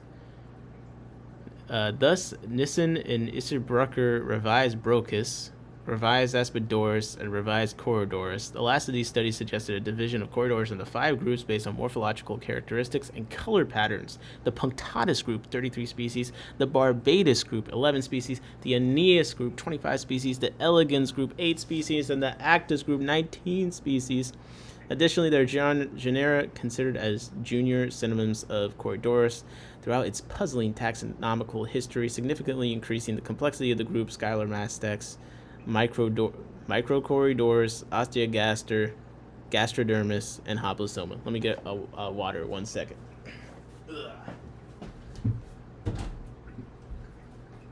Let me see why they ruined the Corydoras. Why they had to get Osteogaster in here, man. Okay. Whew.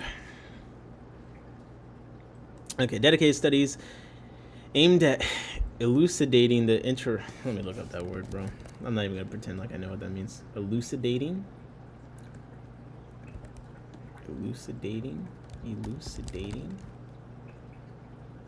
My internet is going very slow. Make something clear or explain. Okay. From context, I knew I could understand that's what it meant, but I just wanted to make sure. Okay.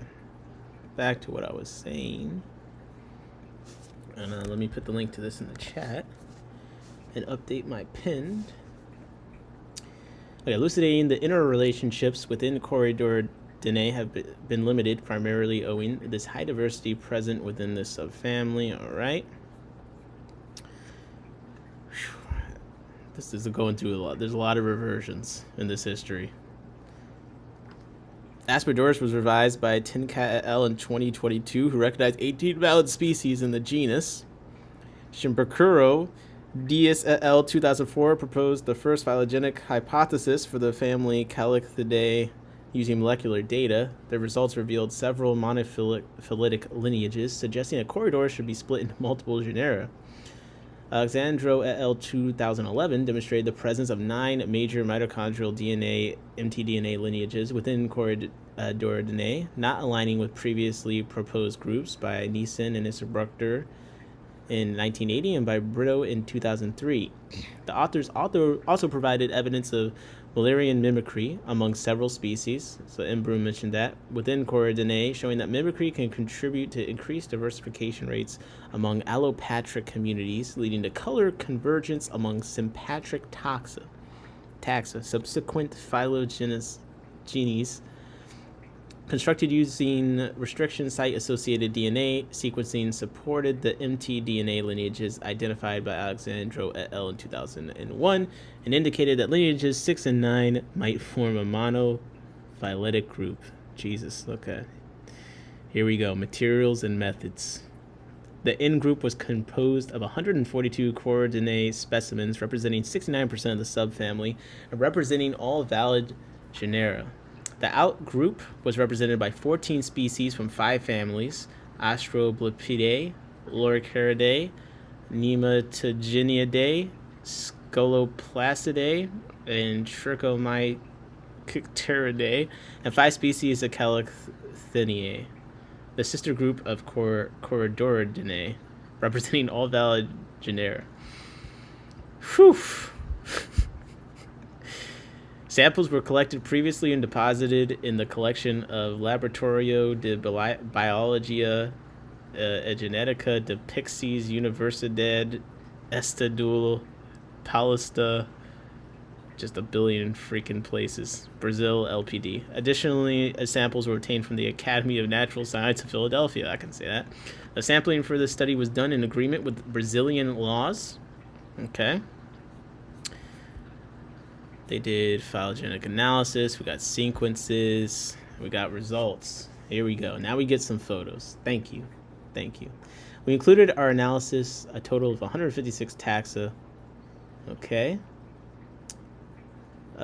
We based our discussions on the results of topologies. Okay. That's where you get Osteogaster for skeletal structure and Gastrodermis for the alimentary canal, and taxonomy rules that say a previously defined name runs over a newly defined one if something was defined in the past. Some of them are old names. That's why they said resurrected. So here we see Hoplosoma, Brocus, Caligaster, Gastrodermis, Scalomystax, Saspodorus, Corydoras, and then Calithae over here. Okay. Table 1. Figure 2. Phylogenetic relationship of Corydoras based on maximum likelihood analysis of 70% complete matrix of ultra conserved elements. Codes to the right of tip names of putative new species represent museum catalogs numbers and voucher specimen numbers. L1 corresponds to a lineage found by Alexandro et al. 2001. All nodes have bootstraps, values of less than 90%. Scale bar represents substitutions per nucleotide site. The specimen of Corydoras fowleri was photographed alive and not preserved. Ooh, this is a cute little cory. So on this tree we have, under L1 9325-43846, where is that? The Borg cory, Corydoras narcissus. Okay, let me look that up. Yo, this cory gets me. Corydoras narcissus. Let's go. Oh yeah. I remember this. The long-nosed one. Why'd they name her Narcissus, bro? It was a funny-looking cory, though.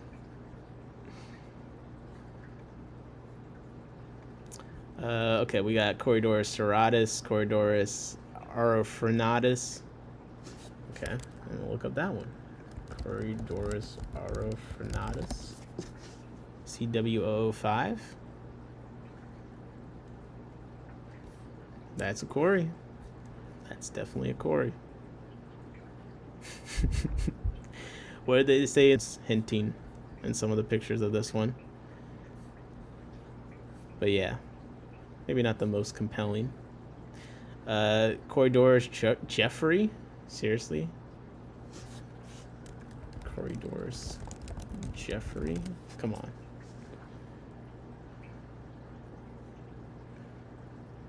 Corydoras Jeffrey. Oh look, Dan has it. Lineage 1 Corydoras. Oh yes. The first cory to be scientifically described back in 1803.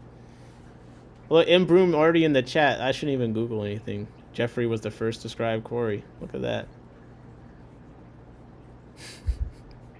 Why'd they stop? Why'd they stop this naming scheme after that? They just be naming them anything. Oh, let's name it Jeffrey. All right, we got the long-nosed skunk, Cervinus simulatus, Mollififer, Pasitazensis, Disana, and then all these numbers and stuff. Okay, let's look up one of the number ones. Corydoras SP LBP 18420-71104. What is this? The zip code cory?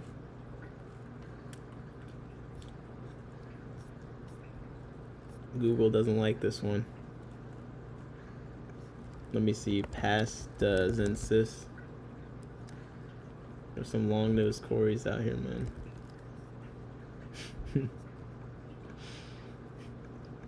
Lineage 1, let's go. That could be a cool thing, like, yo, I'm gonna breed all the Lineage 1 corys, you know what I mean? Like, that could be a fun completionist task. Simulatus, Mollififer, most of the ones in Lineage 1, I don't know I don't recognize the names of, so it is kind of interesting. Yes, Corydoras semiaquilius. Aquilius. I don't recognize most of them, and most of them are kind of. This one,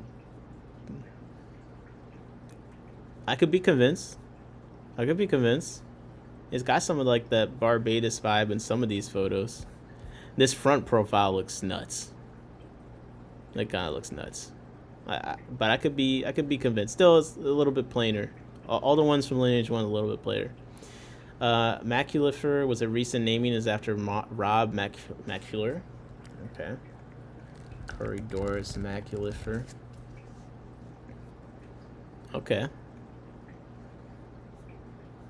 This is a little bit of a cooler one. Kind of gives me,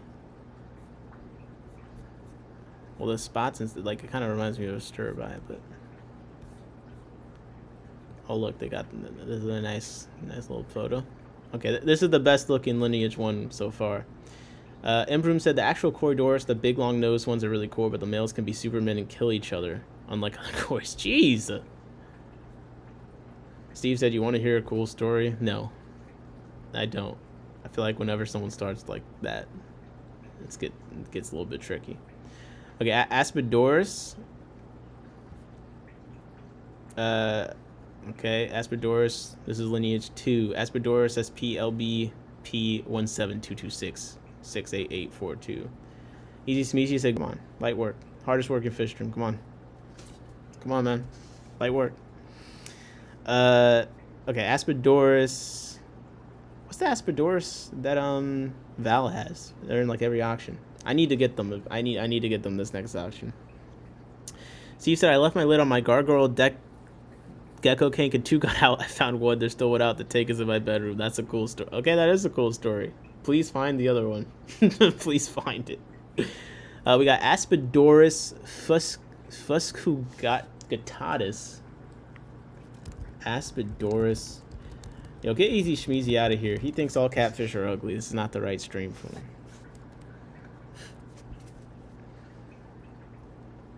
Okay, this Aspidoras. You know, we'll call it marbling. You know, Aquatic Mike has a fry development video from a year ago. It's always the ones you most suspect. Aquatic Mike. They kind of look cool. Kind of look cool. I like white-bodied corys. I do. And these are a little bit lighter body. They're not quite like super gray. They looked a little bit grayer in some of the photos. In the video, they look kind of nice. I like this like more super marbled one. Aspidoras are cool, but generally pretty plain looking. This behavior is cool. The spastic little cousins of corys. Yeah. Maybe it's something, I don't know. I haven't kept them yet, but I feel like it's got to have a similar appeal. Aaron said he'd have to stream for 48 hours to keep that time. What do you mean, bro? They were so wiggly and much more active than I thought they were going to be. That sounds awesome. We got Aspidoras CF Pusillus, Dipine, Pusillus, Albater.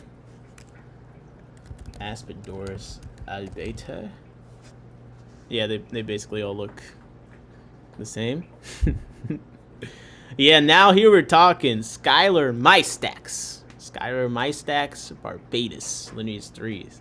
We got Barbados, we got Macropterus, we got Skylar Mystax Prionotus. Skylar Mystax Preload. I'm spelling everything. I forgot how it was spelled, but oh, this is. I'm not used to looking at them without like all the patterning and stuff. This looks kind of like. Nope. I mean, this little line here. Is this like a laser Barbados? No. I like the other two I've seen better. Nope. Sorry. That's not where my heart lies. My heart's taken by another Skylar Mystax. But I'm open. I'm open to ideas. Let's see. Lacerdi. Embroom said the pre-notice or the plain ones are also the only ones that spawn in the mop instead of glass. It would be the ones that are the plainest that have a convenient spawning method. Okay, Skylar Mystax, Lacerdi. It kind of look like an Aspidoras and Skylar Mystax mixed together, but still look much better than the other ones.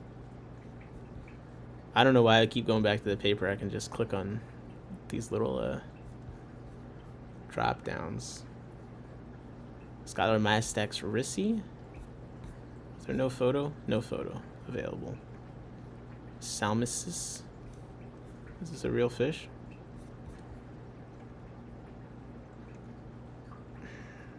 I don't know, man. The Barbados are so nice. I'm sorry, man. This is too nice. This is too nice. It looks like a golden gilded. I love this fish. Holy. Okay. So we got a couple Skylar Mystax. Oh, okay. Imbrim says Skyromastax and Aspidora are super closely related genetically. Interesting. All right, and here we go. Gastrodermis elegans, Gastrodermis neesoni. Gastrodermis neesoni. Ooh. Ooh. Oh. Yo, this first one, this first picture, that looks nice.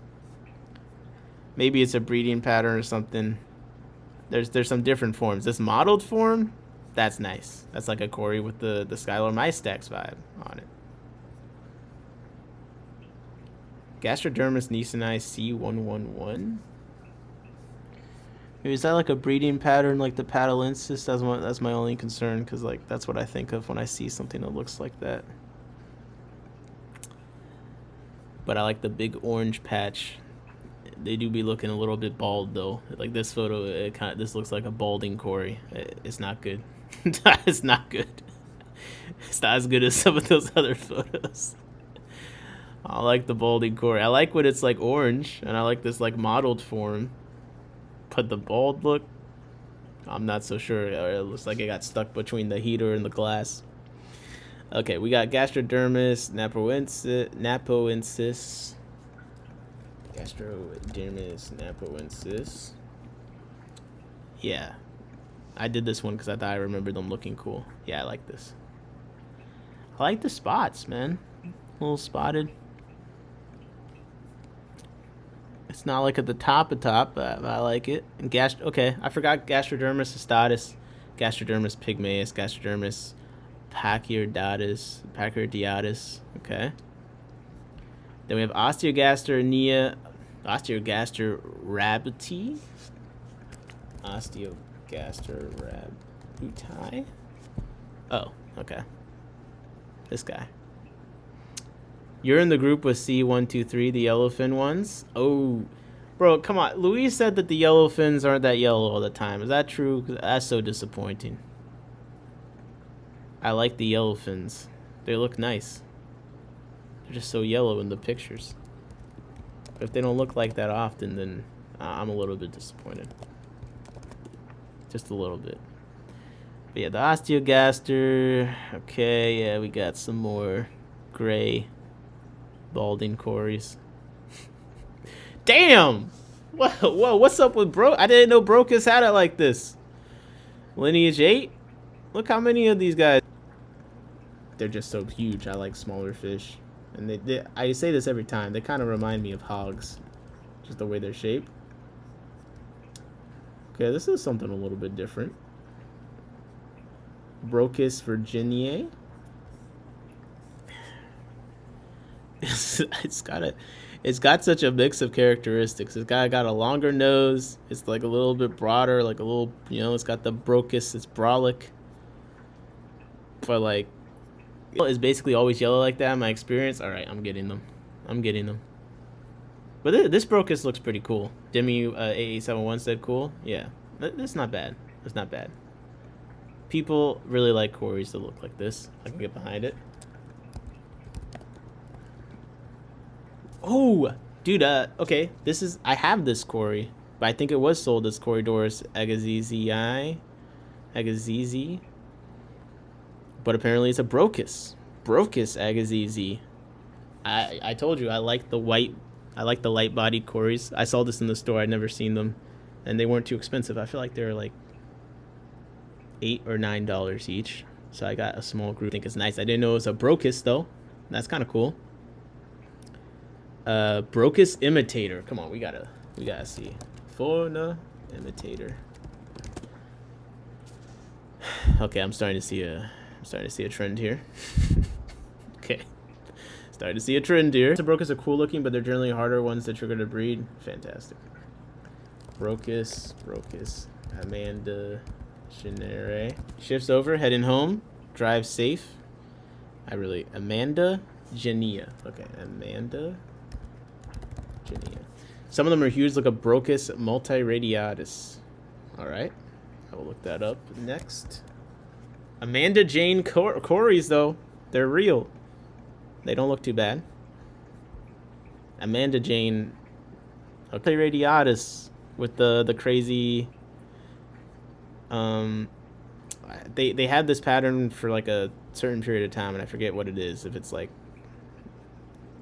but yeah, these are big. These are big. 4 inches. Excuse me. Oh, hog nose broke it. See, I'm telling you, man, that they look like hogs. Yeah, this is something good to put with a big fish. Oh, it's when they're young, says Glasser. So this is the young pattern. I see. Young buck.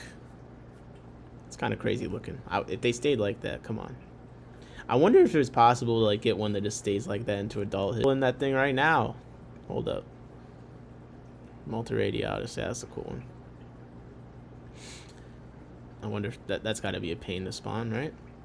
Brocus Britsky. Brocus Britsky. Okay, another big green. Big green motherfucker. If they stay like that, they'd be the most popular cory ever. That's what I'm saying. It looks crazy. I mean, I guess people get other fish for their smaller forms, like the panda loaches for their younger form. I guess it's a thing. What we got? Yeah, come on. See, I feel like things with reticulated things, they always look good. Come on. This looks like the Let me pull up the CW111s. I feel like that reminds me of the pattern. Okay. This got a nice white and black pattern. It is clean. But I mean, this isn't the worst consolation. It's got some waviness to it too. I do think the CW111s, I don't like their faces. I'll be honest. I don't like their faces. But then again, now I think they look cute. Man, I just can't make up my mind, can I? Well, nice corys. Brocus reticulata. That I'm interested. I'm interested. See if you like Hoplosoma bosemani. Oh, something named Bosemani's got to look good, right? Okay. Let's see. We got habitat photos. Ooh, high dorsal. Sexual dimorphism, perhaps, with the high dorsal, maybe. Okay. Spots coming in. Yo, someone just loves this fish. This got way more photos than any other one. Nick, go back to Louise. Give me another candidate. I might. Okay. No. This is looking good. This is looking good. I just need more photos of it. Yeah. Okay. Hold up. We got a video. Yeah. Why didn't you got a video of this, Mitchell? You're right. I like this. Look at how they move. That's what I like. I like the size. I like how they move. They got a cute little face. The contrast is good. Yo. Look at them. Oh, the modeling, man. Oh, look at the tiny one. And the... Wait a second. It's so hard to tell, but I feel like I'm seeing on the caudal fins, I feel like they're getting some streamers. You know what I mean? Like, look, they're really pointed. No? Am I imagining that? Because that looks really nice. If they really got some caudal fins that are pointed like what this looks like, they are smoking on the CW11s. Are you kidding me, man? And I wonder if their fins are higher, longer. 'Cause I think, aren't the Vulcans, they only got the tall ass dorsal for spawning dress? Yeah, it's got it. You said you like them better than the C111s. Do you have these? This is the luxury cory right here. And he got them spawning. Yo, drinking sperm on YouTube. This is crazy. Don't ban me. I need more videos of this fish. Okay, we got a Facebook post from Mad Shrimp. Yeah, those look good. I just want to see more of like the caudal tail. Hoplosoma bosemani. The worst freaking lighting of all time. This is what we get. But look at the dorsal fins are looking quite nice. And it's not even just that, because they're not. It's like an illusion. because it's got the black and then it's clear everywhere else. So it just looks super, super pointed. But like, I bet if it wasn't that contrast, it wouldn't be as extreme looking. But you said, yeah, Bosemani, they seem to be seasonal spawners. Before you put them on Aquabid, please. Yo, I can't fight with Prestige or what was his name? Let me see if they bid that shit up again yet. I don't got pockets like this, bro. I don't got pockets like this. Yeah, they got the fireballs to 1701. It hasn't moved yet, but we got 22 hours left. Oh, it's Charmer. Charmer's on top with 1701. He did the same thing he did before. He jumped by 200. That's the number he likes to jump by. See? Went from 1200, he jumped it to 1500. Prestige keeps messing around. He keeps bidding by 1. He's just like bidding by 1, bidding by 1. And Charmer's like, okay, I'll bid by another 200. I like that. I like that. He's aggressive. But me, I don't know why people bid this much this early. Like, I'd wait until the last 10 minutes. I'm not even gonna lie. What's the point?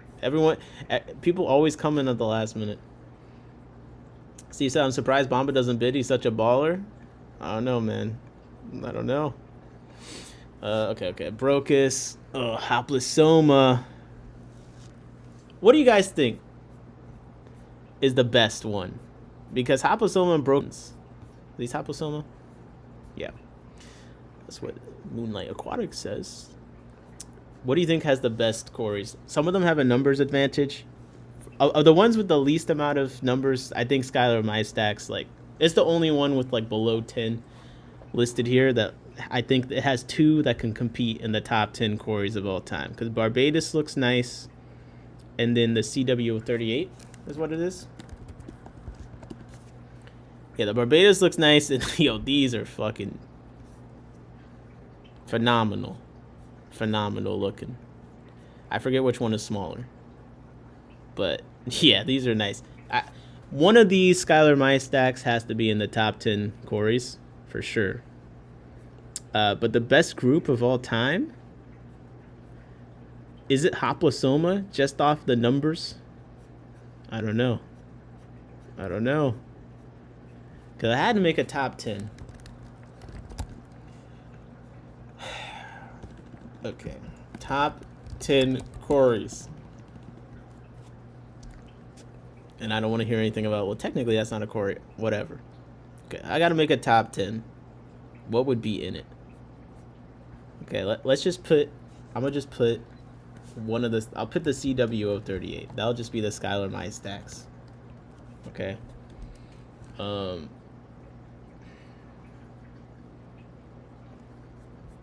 need to go through some of the Haplosoma, but I'll put the Bosemani in there for now because I do really like how those look, so I can see those making it. Let's see, what's one of the Haplosoma that I should look at? Haplosoma, Matei. I feel like I looked at it earlier. Scott Mindset's my favorite. Haplosoma is sort of a catch-all, so it gets a ton of variety. Osteogaster gets you Equus if that's your thing. I need to see the Equus in person a couple more times before I can make up my mind. I've seen some like the green corys. I think they're just Aeneas or whatever. Sometimes they look super green. They look nice. And I see the Aeneas, I see the Equus, and it is obviously nicer, but like I don't know if it's as unique. Let's see. Osteogaster, Equus. A couple fish said CW8. I mean, this does look very nice. It does. I kind of like the dark without the green looking look to it. This I would prefer if it was just super dark with the orange. What? Just speculatively, let's say we put the Equus. Okay, we put the Equus in here. That's 3. Now, should things be added just because of how freaking iconic they are? They're looked at to me because I'm, in the process of becoming a super fish nerd. I'm like, ugh, so basic. But it is a super cute cory. I don't know. Then the Stirby. Talk about Haplosoma. Stirby corys. Some nice, healthy, big stir-by corys. They look very nice, and they got a bit of complexity to them with the patterning. It does kind of have that Barbados appeal, you know, with the black and the dots, and they got the yellow fins. I think stir-by probably deserve a chance at the top 10 more than panda corys. I don't know. I since my corys have my stir-by have grown and things like that, like, they look really nice. They definitely look a lot nicer than when I first got them. Not that they didn't look nice, but that's a fish that I want to raise up some of the babies in the top 10 potentially. Hoplosoma just has a lot. It just has a lot. Hoplosoma habrosum.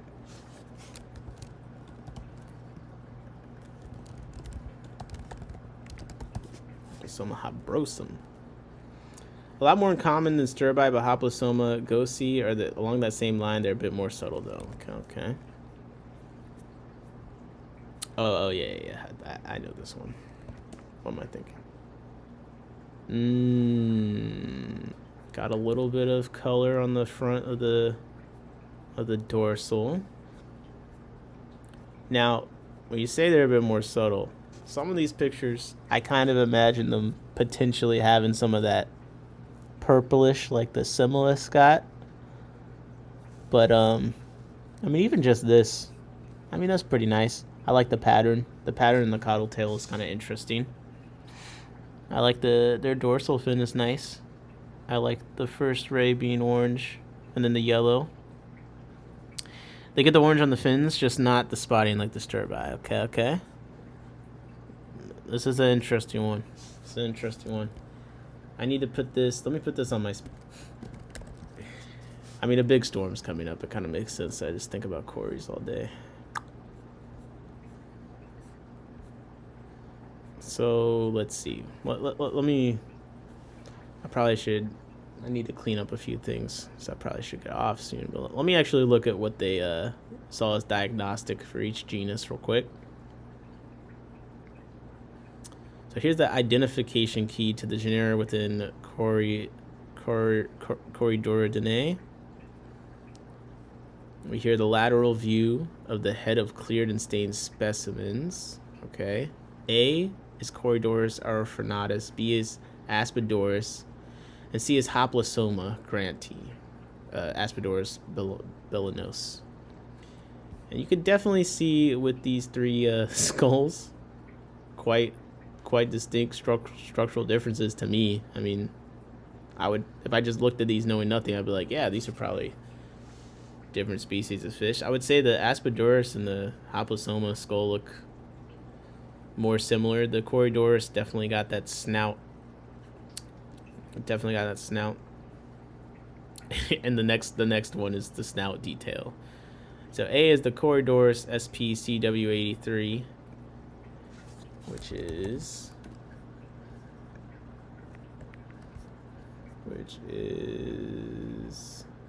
and they cut them up. Tragic. Okay. And B, a paratype of Corydoras autocerus. The yellow triangle indicates the fleshy flap. Here we have the dorsal fin spine. A is of Brochus arcuata, I believe. A and C. Pectoral fins. A is of Aspidoras curie and B is of Corydoras fleury. Interesting. Showing the laminar expansions on the base of branch rays. On the Corydoras fleury B, which lacks these laminar expansions, the black lines represent scale bars. PFS pectoral fin spine. Yeah. Once you start pinning things up under a microscope, I guess you do start seeing differences. Here's uncatalogued aquarium specimens of the following. A is Corydoras jeffrey, B is Corydoras cf semiaquilis, C is Corydoras cf pastazensis, and D is Corydoras. Looking much better. Dorsal head view of cleared and stained specimens of Aspidoras albater and Osteogaster maculari, showing the presence of 2 and 1 cranial fontanelles. So the yellow arrowhead shows them. So the Aspidoras has 2, and the Osteogaster has 1 of those cranial fontanelles. Here we got uncatalogued aquarium specimens of A. Aspidoras albater, B. Aspidoras aldebaran, and C. Aspidoras sematides, and D. Aspidoras velites, showing their general morphology and color pattern in life. Now the Aspidoras albater is looking kind of nice in this. I'm not gonna lie, it's looking nice. This this one in the Aspidoras velites, it kind of just looks like some kind of loach. I don't even. This looks crazy. It's getting a little snaky. Here we see the general morphology of the interior region of the neurocranium and dorsal view. B is of Scylomystax lacerdae. The right nasal capsule bones partially deleted. Oh my.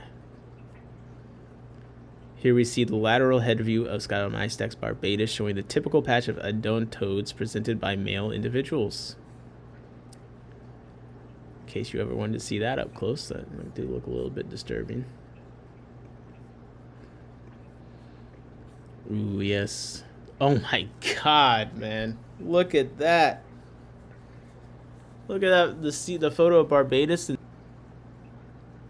That's a beautiful fish, man. Photographed by Hans Ever. He's got a cory after him, right? Eversai? Gastrodermis SP CW8. Bro, these things look fat as hell. Yo. B is Gastrodermis guapor, C Gastrodermis pygmaeus, and D Gastrodermis SP. Yo, what's D? This looks cool. I think this is one of the ones we looked up earlier. I can't remember. That's cool. Okay, we got the gold laser here. We got the Equus and Osteogaster maculare. Eat up like a loach. Okay. So there are some loaches out here. What the hell? Just from the preview photo. This looks like it looks like a rosy loach, bro. It looks like some kind of rosy loach situation. What? How to even make it in the group? Yeah, that's kind of cool though. It is cool. It's cool. They're plain looking, but it's cool. I'd buy them. Look how they move. Little pecks into the sand. That's charming. That's charming. But I would never have guessed Corydora. If I look up rosy loach, I mean, obviously they got some color. They're gonna show us some. Oh wait, actually, yeah. Look at this. Rosy loach. Gastrodermis SBCW153. It looks very similar. Very similar. I got beat out at auction for them a few years ago. They're super uncommon. Yeah, the video of them, they look pretty cute. On the caudal fin. That's crazy. That thing it's got some great extensions. It looks very fancy. A is Brochus robustus. B is Brochus SPCW35. That's the one that I think looked cool. Now that photo doesn't look as cool. Come on. Let's see. Glasser, please. Interesting. I guess I kind of see it. They're so fucking massive. They're pretty shiny though. It's very shiny. Damn. Okay, B Brochus, yeah, CW5, C Brochus arcuata, and D Brochus reticulata. See, I'm telling you, reticulata, not bad, not bad, not bad. Here we got, this B is Eversai, right? I'm guessing before I read it. And then Weissemi, I don't know what D is, and then A, I don't know what that is. So let's see, A is Haplosoma punctatum. Okay. B, Haplosoma Eversai. See, I knew one. C, Haplosoma Weissemi. Okay. D. Haplosoma concolor. Damn, no wonder they're so excited about the CW217s. This thing looks like some concrete. Concolor, concrete. Yep. Look at the face pics. Man, it's so crazy. The Barbados clears the face card and all these other corys so hard. Like, bro, look at this, man. It's just the yellow and the black and how intricate the pattern comes across. That's so nice. Okay, so A is Gastrodermis corpore. Osteogaster equus is B. C is Brocus lamberti. D is Skylarmastax barbatus. E is the long and concave snout in Corydoras cf vittatus. And F, the extremely long concave snout in Brocus multiradiata. So, diagnosis. Corydoras can be distinguished from the remaining genera in Corydorinae by having the following features. Branch of temporary sensory canal at syphnotic, which gives rise to a supraorbital canal with 2 pores, versus 1 pore in the remaining genera. And Broom said concolor could look much better than that pic with their column full grown. The fins become brown. Okay. I'll cool off the concolors. My bad. Bad pic. My pic. The upper tooth plate of the branchial arch with 3 or 4 series of teeth versus 2 series in the remaining genera. 3 series of teeth in some specimens of A. fuscoguttatus, A. mephisto, and A. ramundi. At the corner of the mouth ventral to the maxillary barbel with a roughly triangular fleshy flap, which can be variably elongated similar to a barbel. Structure labeled as the 3rd rectal barbel. Methosigmoid large in size versus conspicuously short in Gastrodermis and short to moderate in Aspergillus and Haplosoma and Osteogaster. Posterior margin of dorsal fin spine with serrations directed towards the tip of the spine versus directed towards the origin of the spine in Brocus, except for B. diffluviatilis, most serrations perpendicularly directed in some Haplosoma, typically devoid of serrations in Aspergillus and Skylarmastax. Posterior margin of pectoral fin spine with conical serrations mostly directed towards the origin of the spine, variable with some serrations perpendicularly directed or directed towards the tip of the spine, versus all or nearly all serrations directed towards the tip of the spine in most Haplosoma and Osteogaster, plus G. histatus and G. pygmaeus, some Haplosoma species B. diffluviatilis, and some specimens of Osteogaster aeneas, with all or nearly all serrations perpendicularly directed.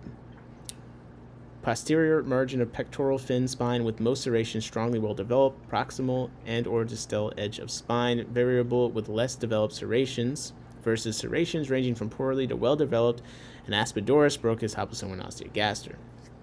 They also differ in posterior laminar expansion of the infraorbital 2 contacting pterotic extrascapular versus not contacting pterotic extrascapular in Aspergillus, except for some specimens of A. locoi and A. pusillus, most Haplosoma, and Skylarmastax. The relationship among Corydoras species studied here is shown in Figure 2, and Table 1 shows the valid species of the genus. The general morphology and color pattern in life of some representatives of Corydoras are shown in Figure 13. Then we got some lists.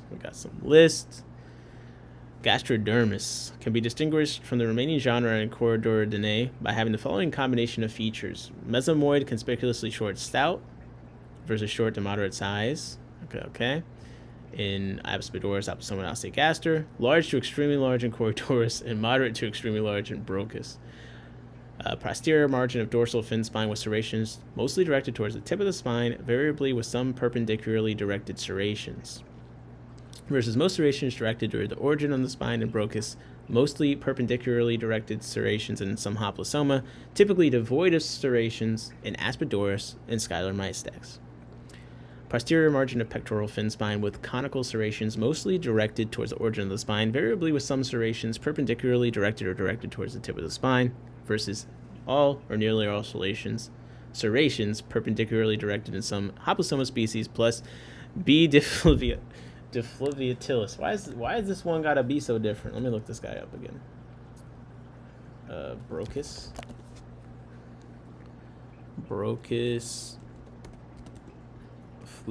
Fluviatilis? Yes? Damn, my internet's being slow as hell. Okay. Not a lot of photos of this. This one. I just want to be too different, I guess. It wants to be too different. Seems to be the most credible photo of them. Don't look like too much, but the serrations are all over the place. JP Jeffrey says, great deep dive on corys. I'm glad you appreciate it, man. I'm definitely it's testing the limits of my brain. Okay, so we got some good ideas of the different things the corys can have. Osteogaster can be distinguished, so they got some of the serration stuff, but this is kind of interesting. A ground color of body yellowish to orange to reddish orange with only a single large dark patch on the flanks, all fins devoid of dark spots, versus ground color of body pale yellow, brownish yellow, or grayish yellow, typically with small dark spots at least in some part of the body or more than one large dark patch on body in most of the remaining genera. Kind of interesting. Brocus can be distinguished by being big as fuck. No, okay, let's see what really. Posterior margin of dorsal fin spine with laminar serrations mostly directed towards the origin of the spine, except for B. diffluviatilis, versus serrations when present conical and mostly directed towards the tip of the spine or perpendicularly directed in the remaining genera. Mesothymoid ranging from moderate to extremely large in size, except for B. diffluviatilis, conspicuously short in gastrodermis and short to moderate in size in Aspidoris, Hopplosoma, and Osteogaster, plus B. Okay. I've had enough of this brocus. Let me see the research paper on that. Why'd they make this a brocus if everything about it's different? So what's going on? What's going on? Do we have an explanation?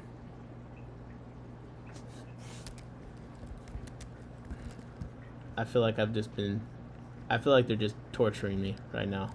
I gotta read its name all the time. Okay. Corydoras defluvatilis, a new species described from Upper Rio Parana in the Upper San Francisco, Brazil.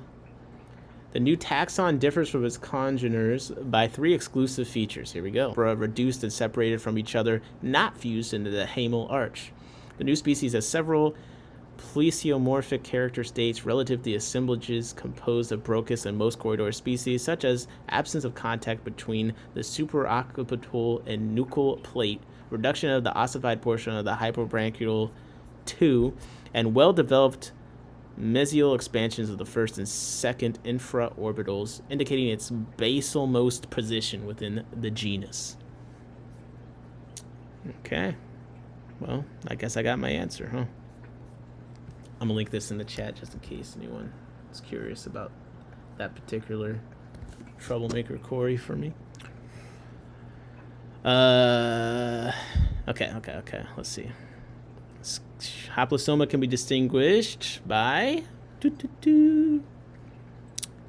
mesothymoid margin of both dorsal and pectoral fin spines, typically with all or nearly all serrations directed towards the tip of the spine or perpendicularly directed. Versus serrations mostly directed towards the origin of the spine and brocus, except for B. diffluvatilis. Serrations on dorsal spine mostly directed towards tip of spine, with serrations on pectoral spine mostly directed towards origin of spine in Corydoras gastrodermis, except for G. histatus and G. pygmaeus. Their dorsal spines typically lack serrations, with serrations on pectoral spines mostly directed towards the origin of spine in Scylormyistax. Let's see. I want to see what they say about Scylormyistax at this point. Oh, identification key to the genera within Corydora. Okay, here we go. Here's the key. 1.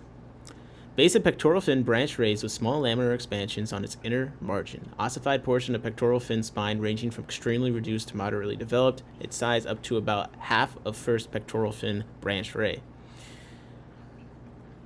2. 1 foot base of pectoral fin branch raised, lacking small laminar expansion on its inner margin. Ossified portion well developed. Its size similar to the first pectoral fin branch length. 3. Posterior margin of dorsal fin spine, typically with most serrations directed towards the origin of the spine. Serrations variably absent. Brochus. 4. 2. Posterior margin of dorsal fin spine, typically with most serrations directed towards tip of the spine. Serrations variably directed perpendicularly or absent. 5. Corner of the mouth, ventral to the maxillary barbel, with a roughly triangular fleshy flap, which can be variably elongated, similar to a barbel. 6. Corner of the mouth, ventral to the maxillary barbel, lacking a fleshy flap. 7. Snout conspicuously reduced in size. Oh, sorry. I need to be reading the things after. Some of them for Corydoras and some of them for... Okay. Because this is Corydoras, not Corydoras. All right. So when it says Brochus, this is a key for Brochus. Right. Okay. So for Corydoras, a key is corner of the mouth, ventral to maxillary barbel, with a roughly triangular fleshy flap, which can be variably elongated, similar to a barbel. All right. This is making more sense. So for Gastrodermis, a hint is the snout conspicuously reduced in size, eyes typically positioned on the middle portion of the lateral surface of the head. Scholar Mystax, the pectoral fin spine with most serrations directed towards the origin of the spine. Yes. Figure B. Man, reading these things is really testing me. Again, this is pinned. Please go back and read it, just in case I say something wrong. Don't rely on my reading, bro. It's at 12:30. Yeah, I'm slipping. But okay, I feel like I know a lot more about corys than I did before. I like this here. B. duflivatilis got a line here. Interesting, the serration pattern of B. duflivatilis is not present in any other genus within the Corydoras. Considering that the presence of the proximal portion of the posterior margin of pectoral fin spine with serrations directed towards the tip or perpendicularly directed is common to Brochus, plus the reduction of the ossified portion of both dorsal and pectoral spines in B. duflivatilis, it seems that the loss of the typical laminar serrations of both dorsal and pectoral spines represents a reductive feature in this species. There you go. Brochus heteromorphus, Neeson 1970, is another peculiar species within this group, considering only general body shape.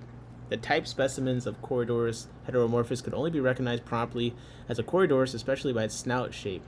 Despite that, the typical serration pattern displayed by Corydoras is not present in B. heteromorphus, which presents the posterior margin of the pectoral fin spine with serrations restricted to its proximal portion with median and distal portions laminar, similar to B. duflivatilis, variably with poorly developed irregular serrations, roughly oriented perpendicularly. Oh, now this Brochus kind of looks cool. It was all white. Hold up. I like that. It's bright. Now the Glasser photos, of course, got to bring me back down to reality. No, wait a second. No, this will look cool. Wait, there's a Corydoras Fowlery. Oh, okay, there's a list. I see. This is the one. Yeah. Okay, maybe not so cool. It is what it is. The conclusion is so short. Everything else in this paper is long as hell. Well, I'll read the conclusion and then we'll wrap it. We hit 4 hours. Come on. Let's do it. One more conclusion.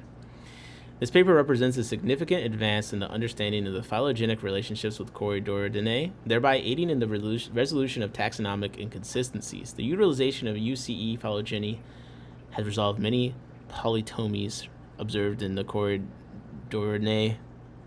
revealing monophyletic assemblages. Additionally, has provided us valuable tools to revalidate 4 synonymized genera of Corydoras and identify problematic species groups within the subfamily. Despite the comprehensive sampling conducted in this study, it's acknowledged that the further sampling of certain species is required to achieve a more complete phylogenetic analysis.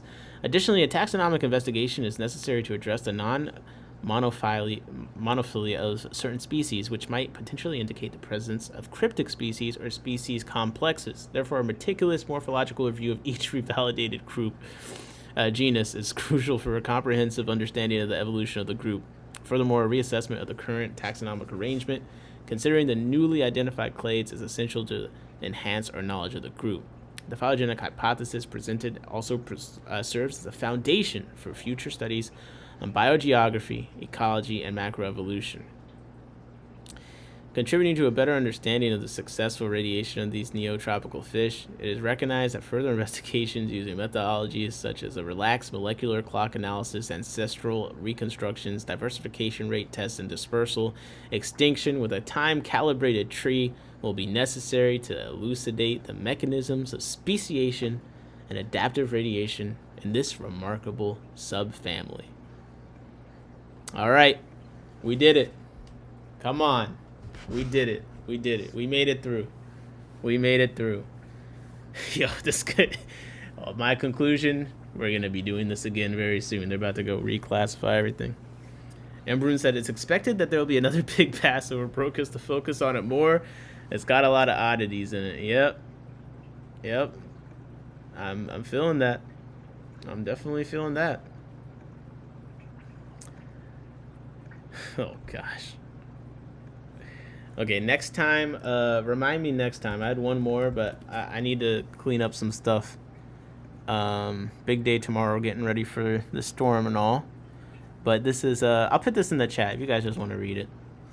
If you're just interested. And Bruce said, good work. Good job working through that as dense material. I appreciate it, man. I'll try my best. This one, let's see, is there full? Oh, it's under review. It's not been peer reviewed. My bad. Can I actually read it, though? Nick, you should read for Audible books. I'm going to have to work on my pronunciation a bit. Another University of Maryland Corydoras paper that's under review from August 12th, 2025. The social overtures in cory. God damn it, Mo. All right, let's do one more. I don't care. Social overtures in Corydoras catfish mitigate the effects of acute stress. I'll just skim through it. Let me see. Is this the same one we just did? I might be just repeating myself. It could be a class. They all did a test on corys, kind of. But whoever did this one, well, it hasn't been peer reviewed yet, so I guess I'll leave it alone. But it's another one on nudging. So I haven't read much about this nudging thing, but I'm going to go to sleep. And Broom said sleep is calling me. See you guys later. Now, I appreciate you hanging out in the chat. The Cory knowledge was appreciated. I'm going to head to sleep. We hit 4 hours. A nice little stream, right? We're in 4 hours, no? Well, regardless, we've been streaming for a little bit. I appreciate you guys hanging out. We're getting through some heavy papers, but we got to prepare. Okay? It's the Cory season this weekend. Cory season is this weekend, and we got to get to work. So I appreciate you. Hardest working fish stream, of course. Hardest working chat if you're still here. Shout out to the replay crew. Leave a comment, on things you're reacting to. Be a part of the conversation, man. You're not in the chat, you can still leave a comment. Leave a billion comments for everything you see. I don't care. I think research papers scare people off. That's totally fine. We're here for the love of the game, okay? If I wanted to chase the numbers, I don't know. I don't know. Something better related. All right, guys. I appreciate you. Take it easy. Have a good night. Stay safe this weekend. I'll see you soon. Send my tanks. I'm out. Corydoras Nation, rise up. Let's go. All right. Good night.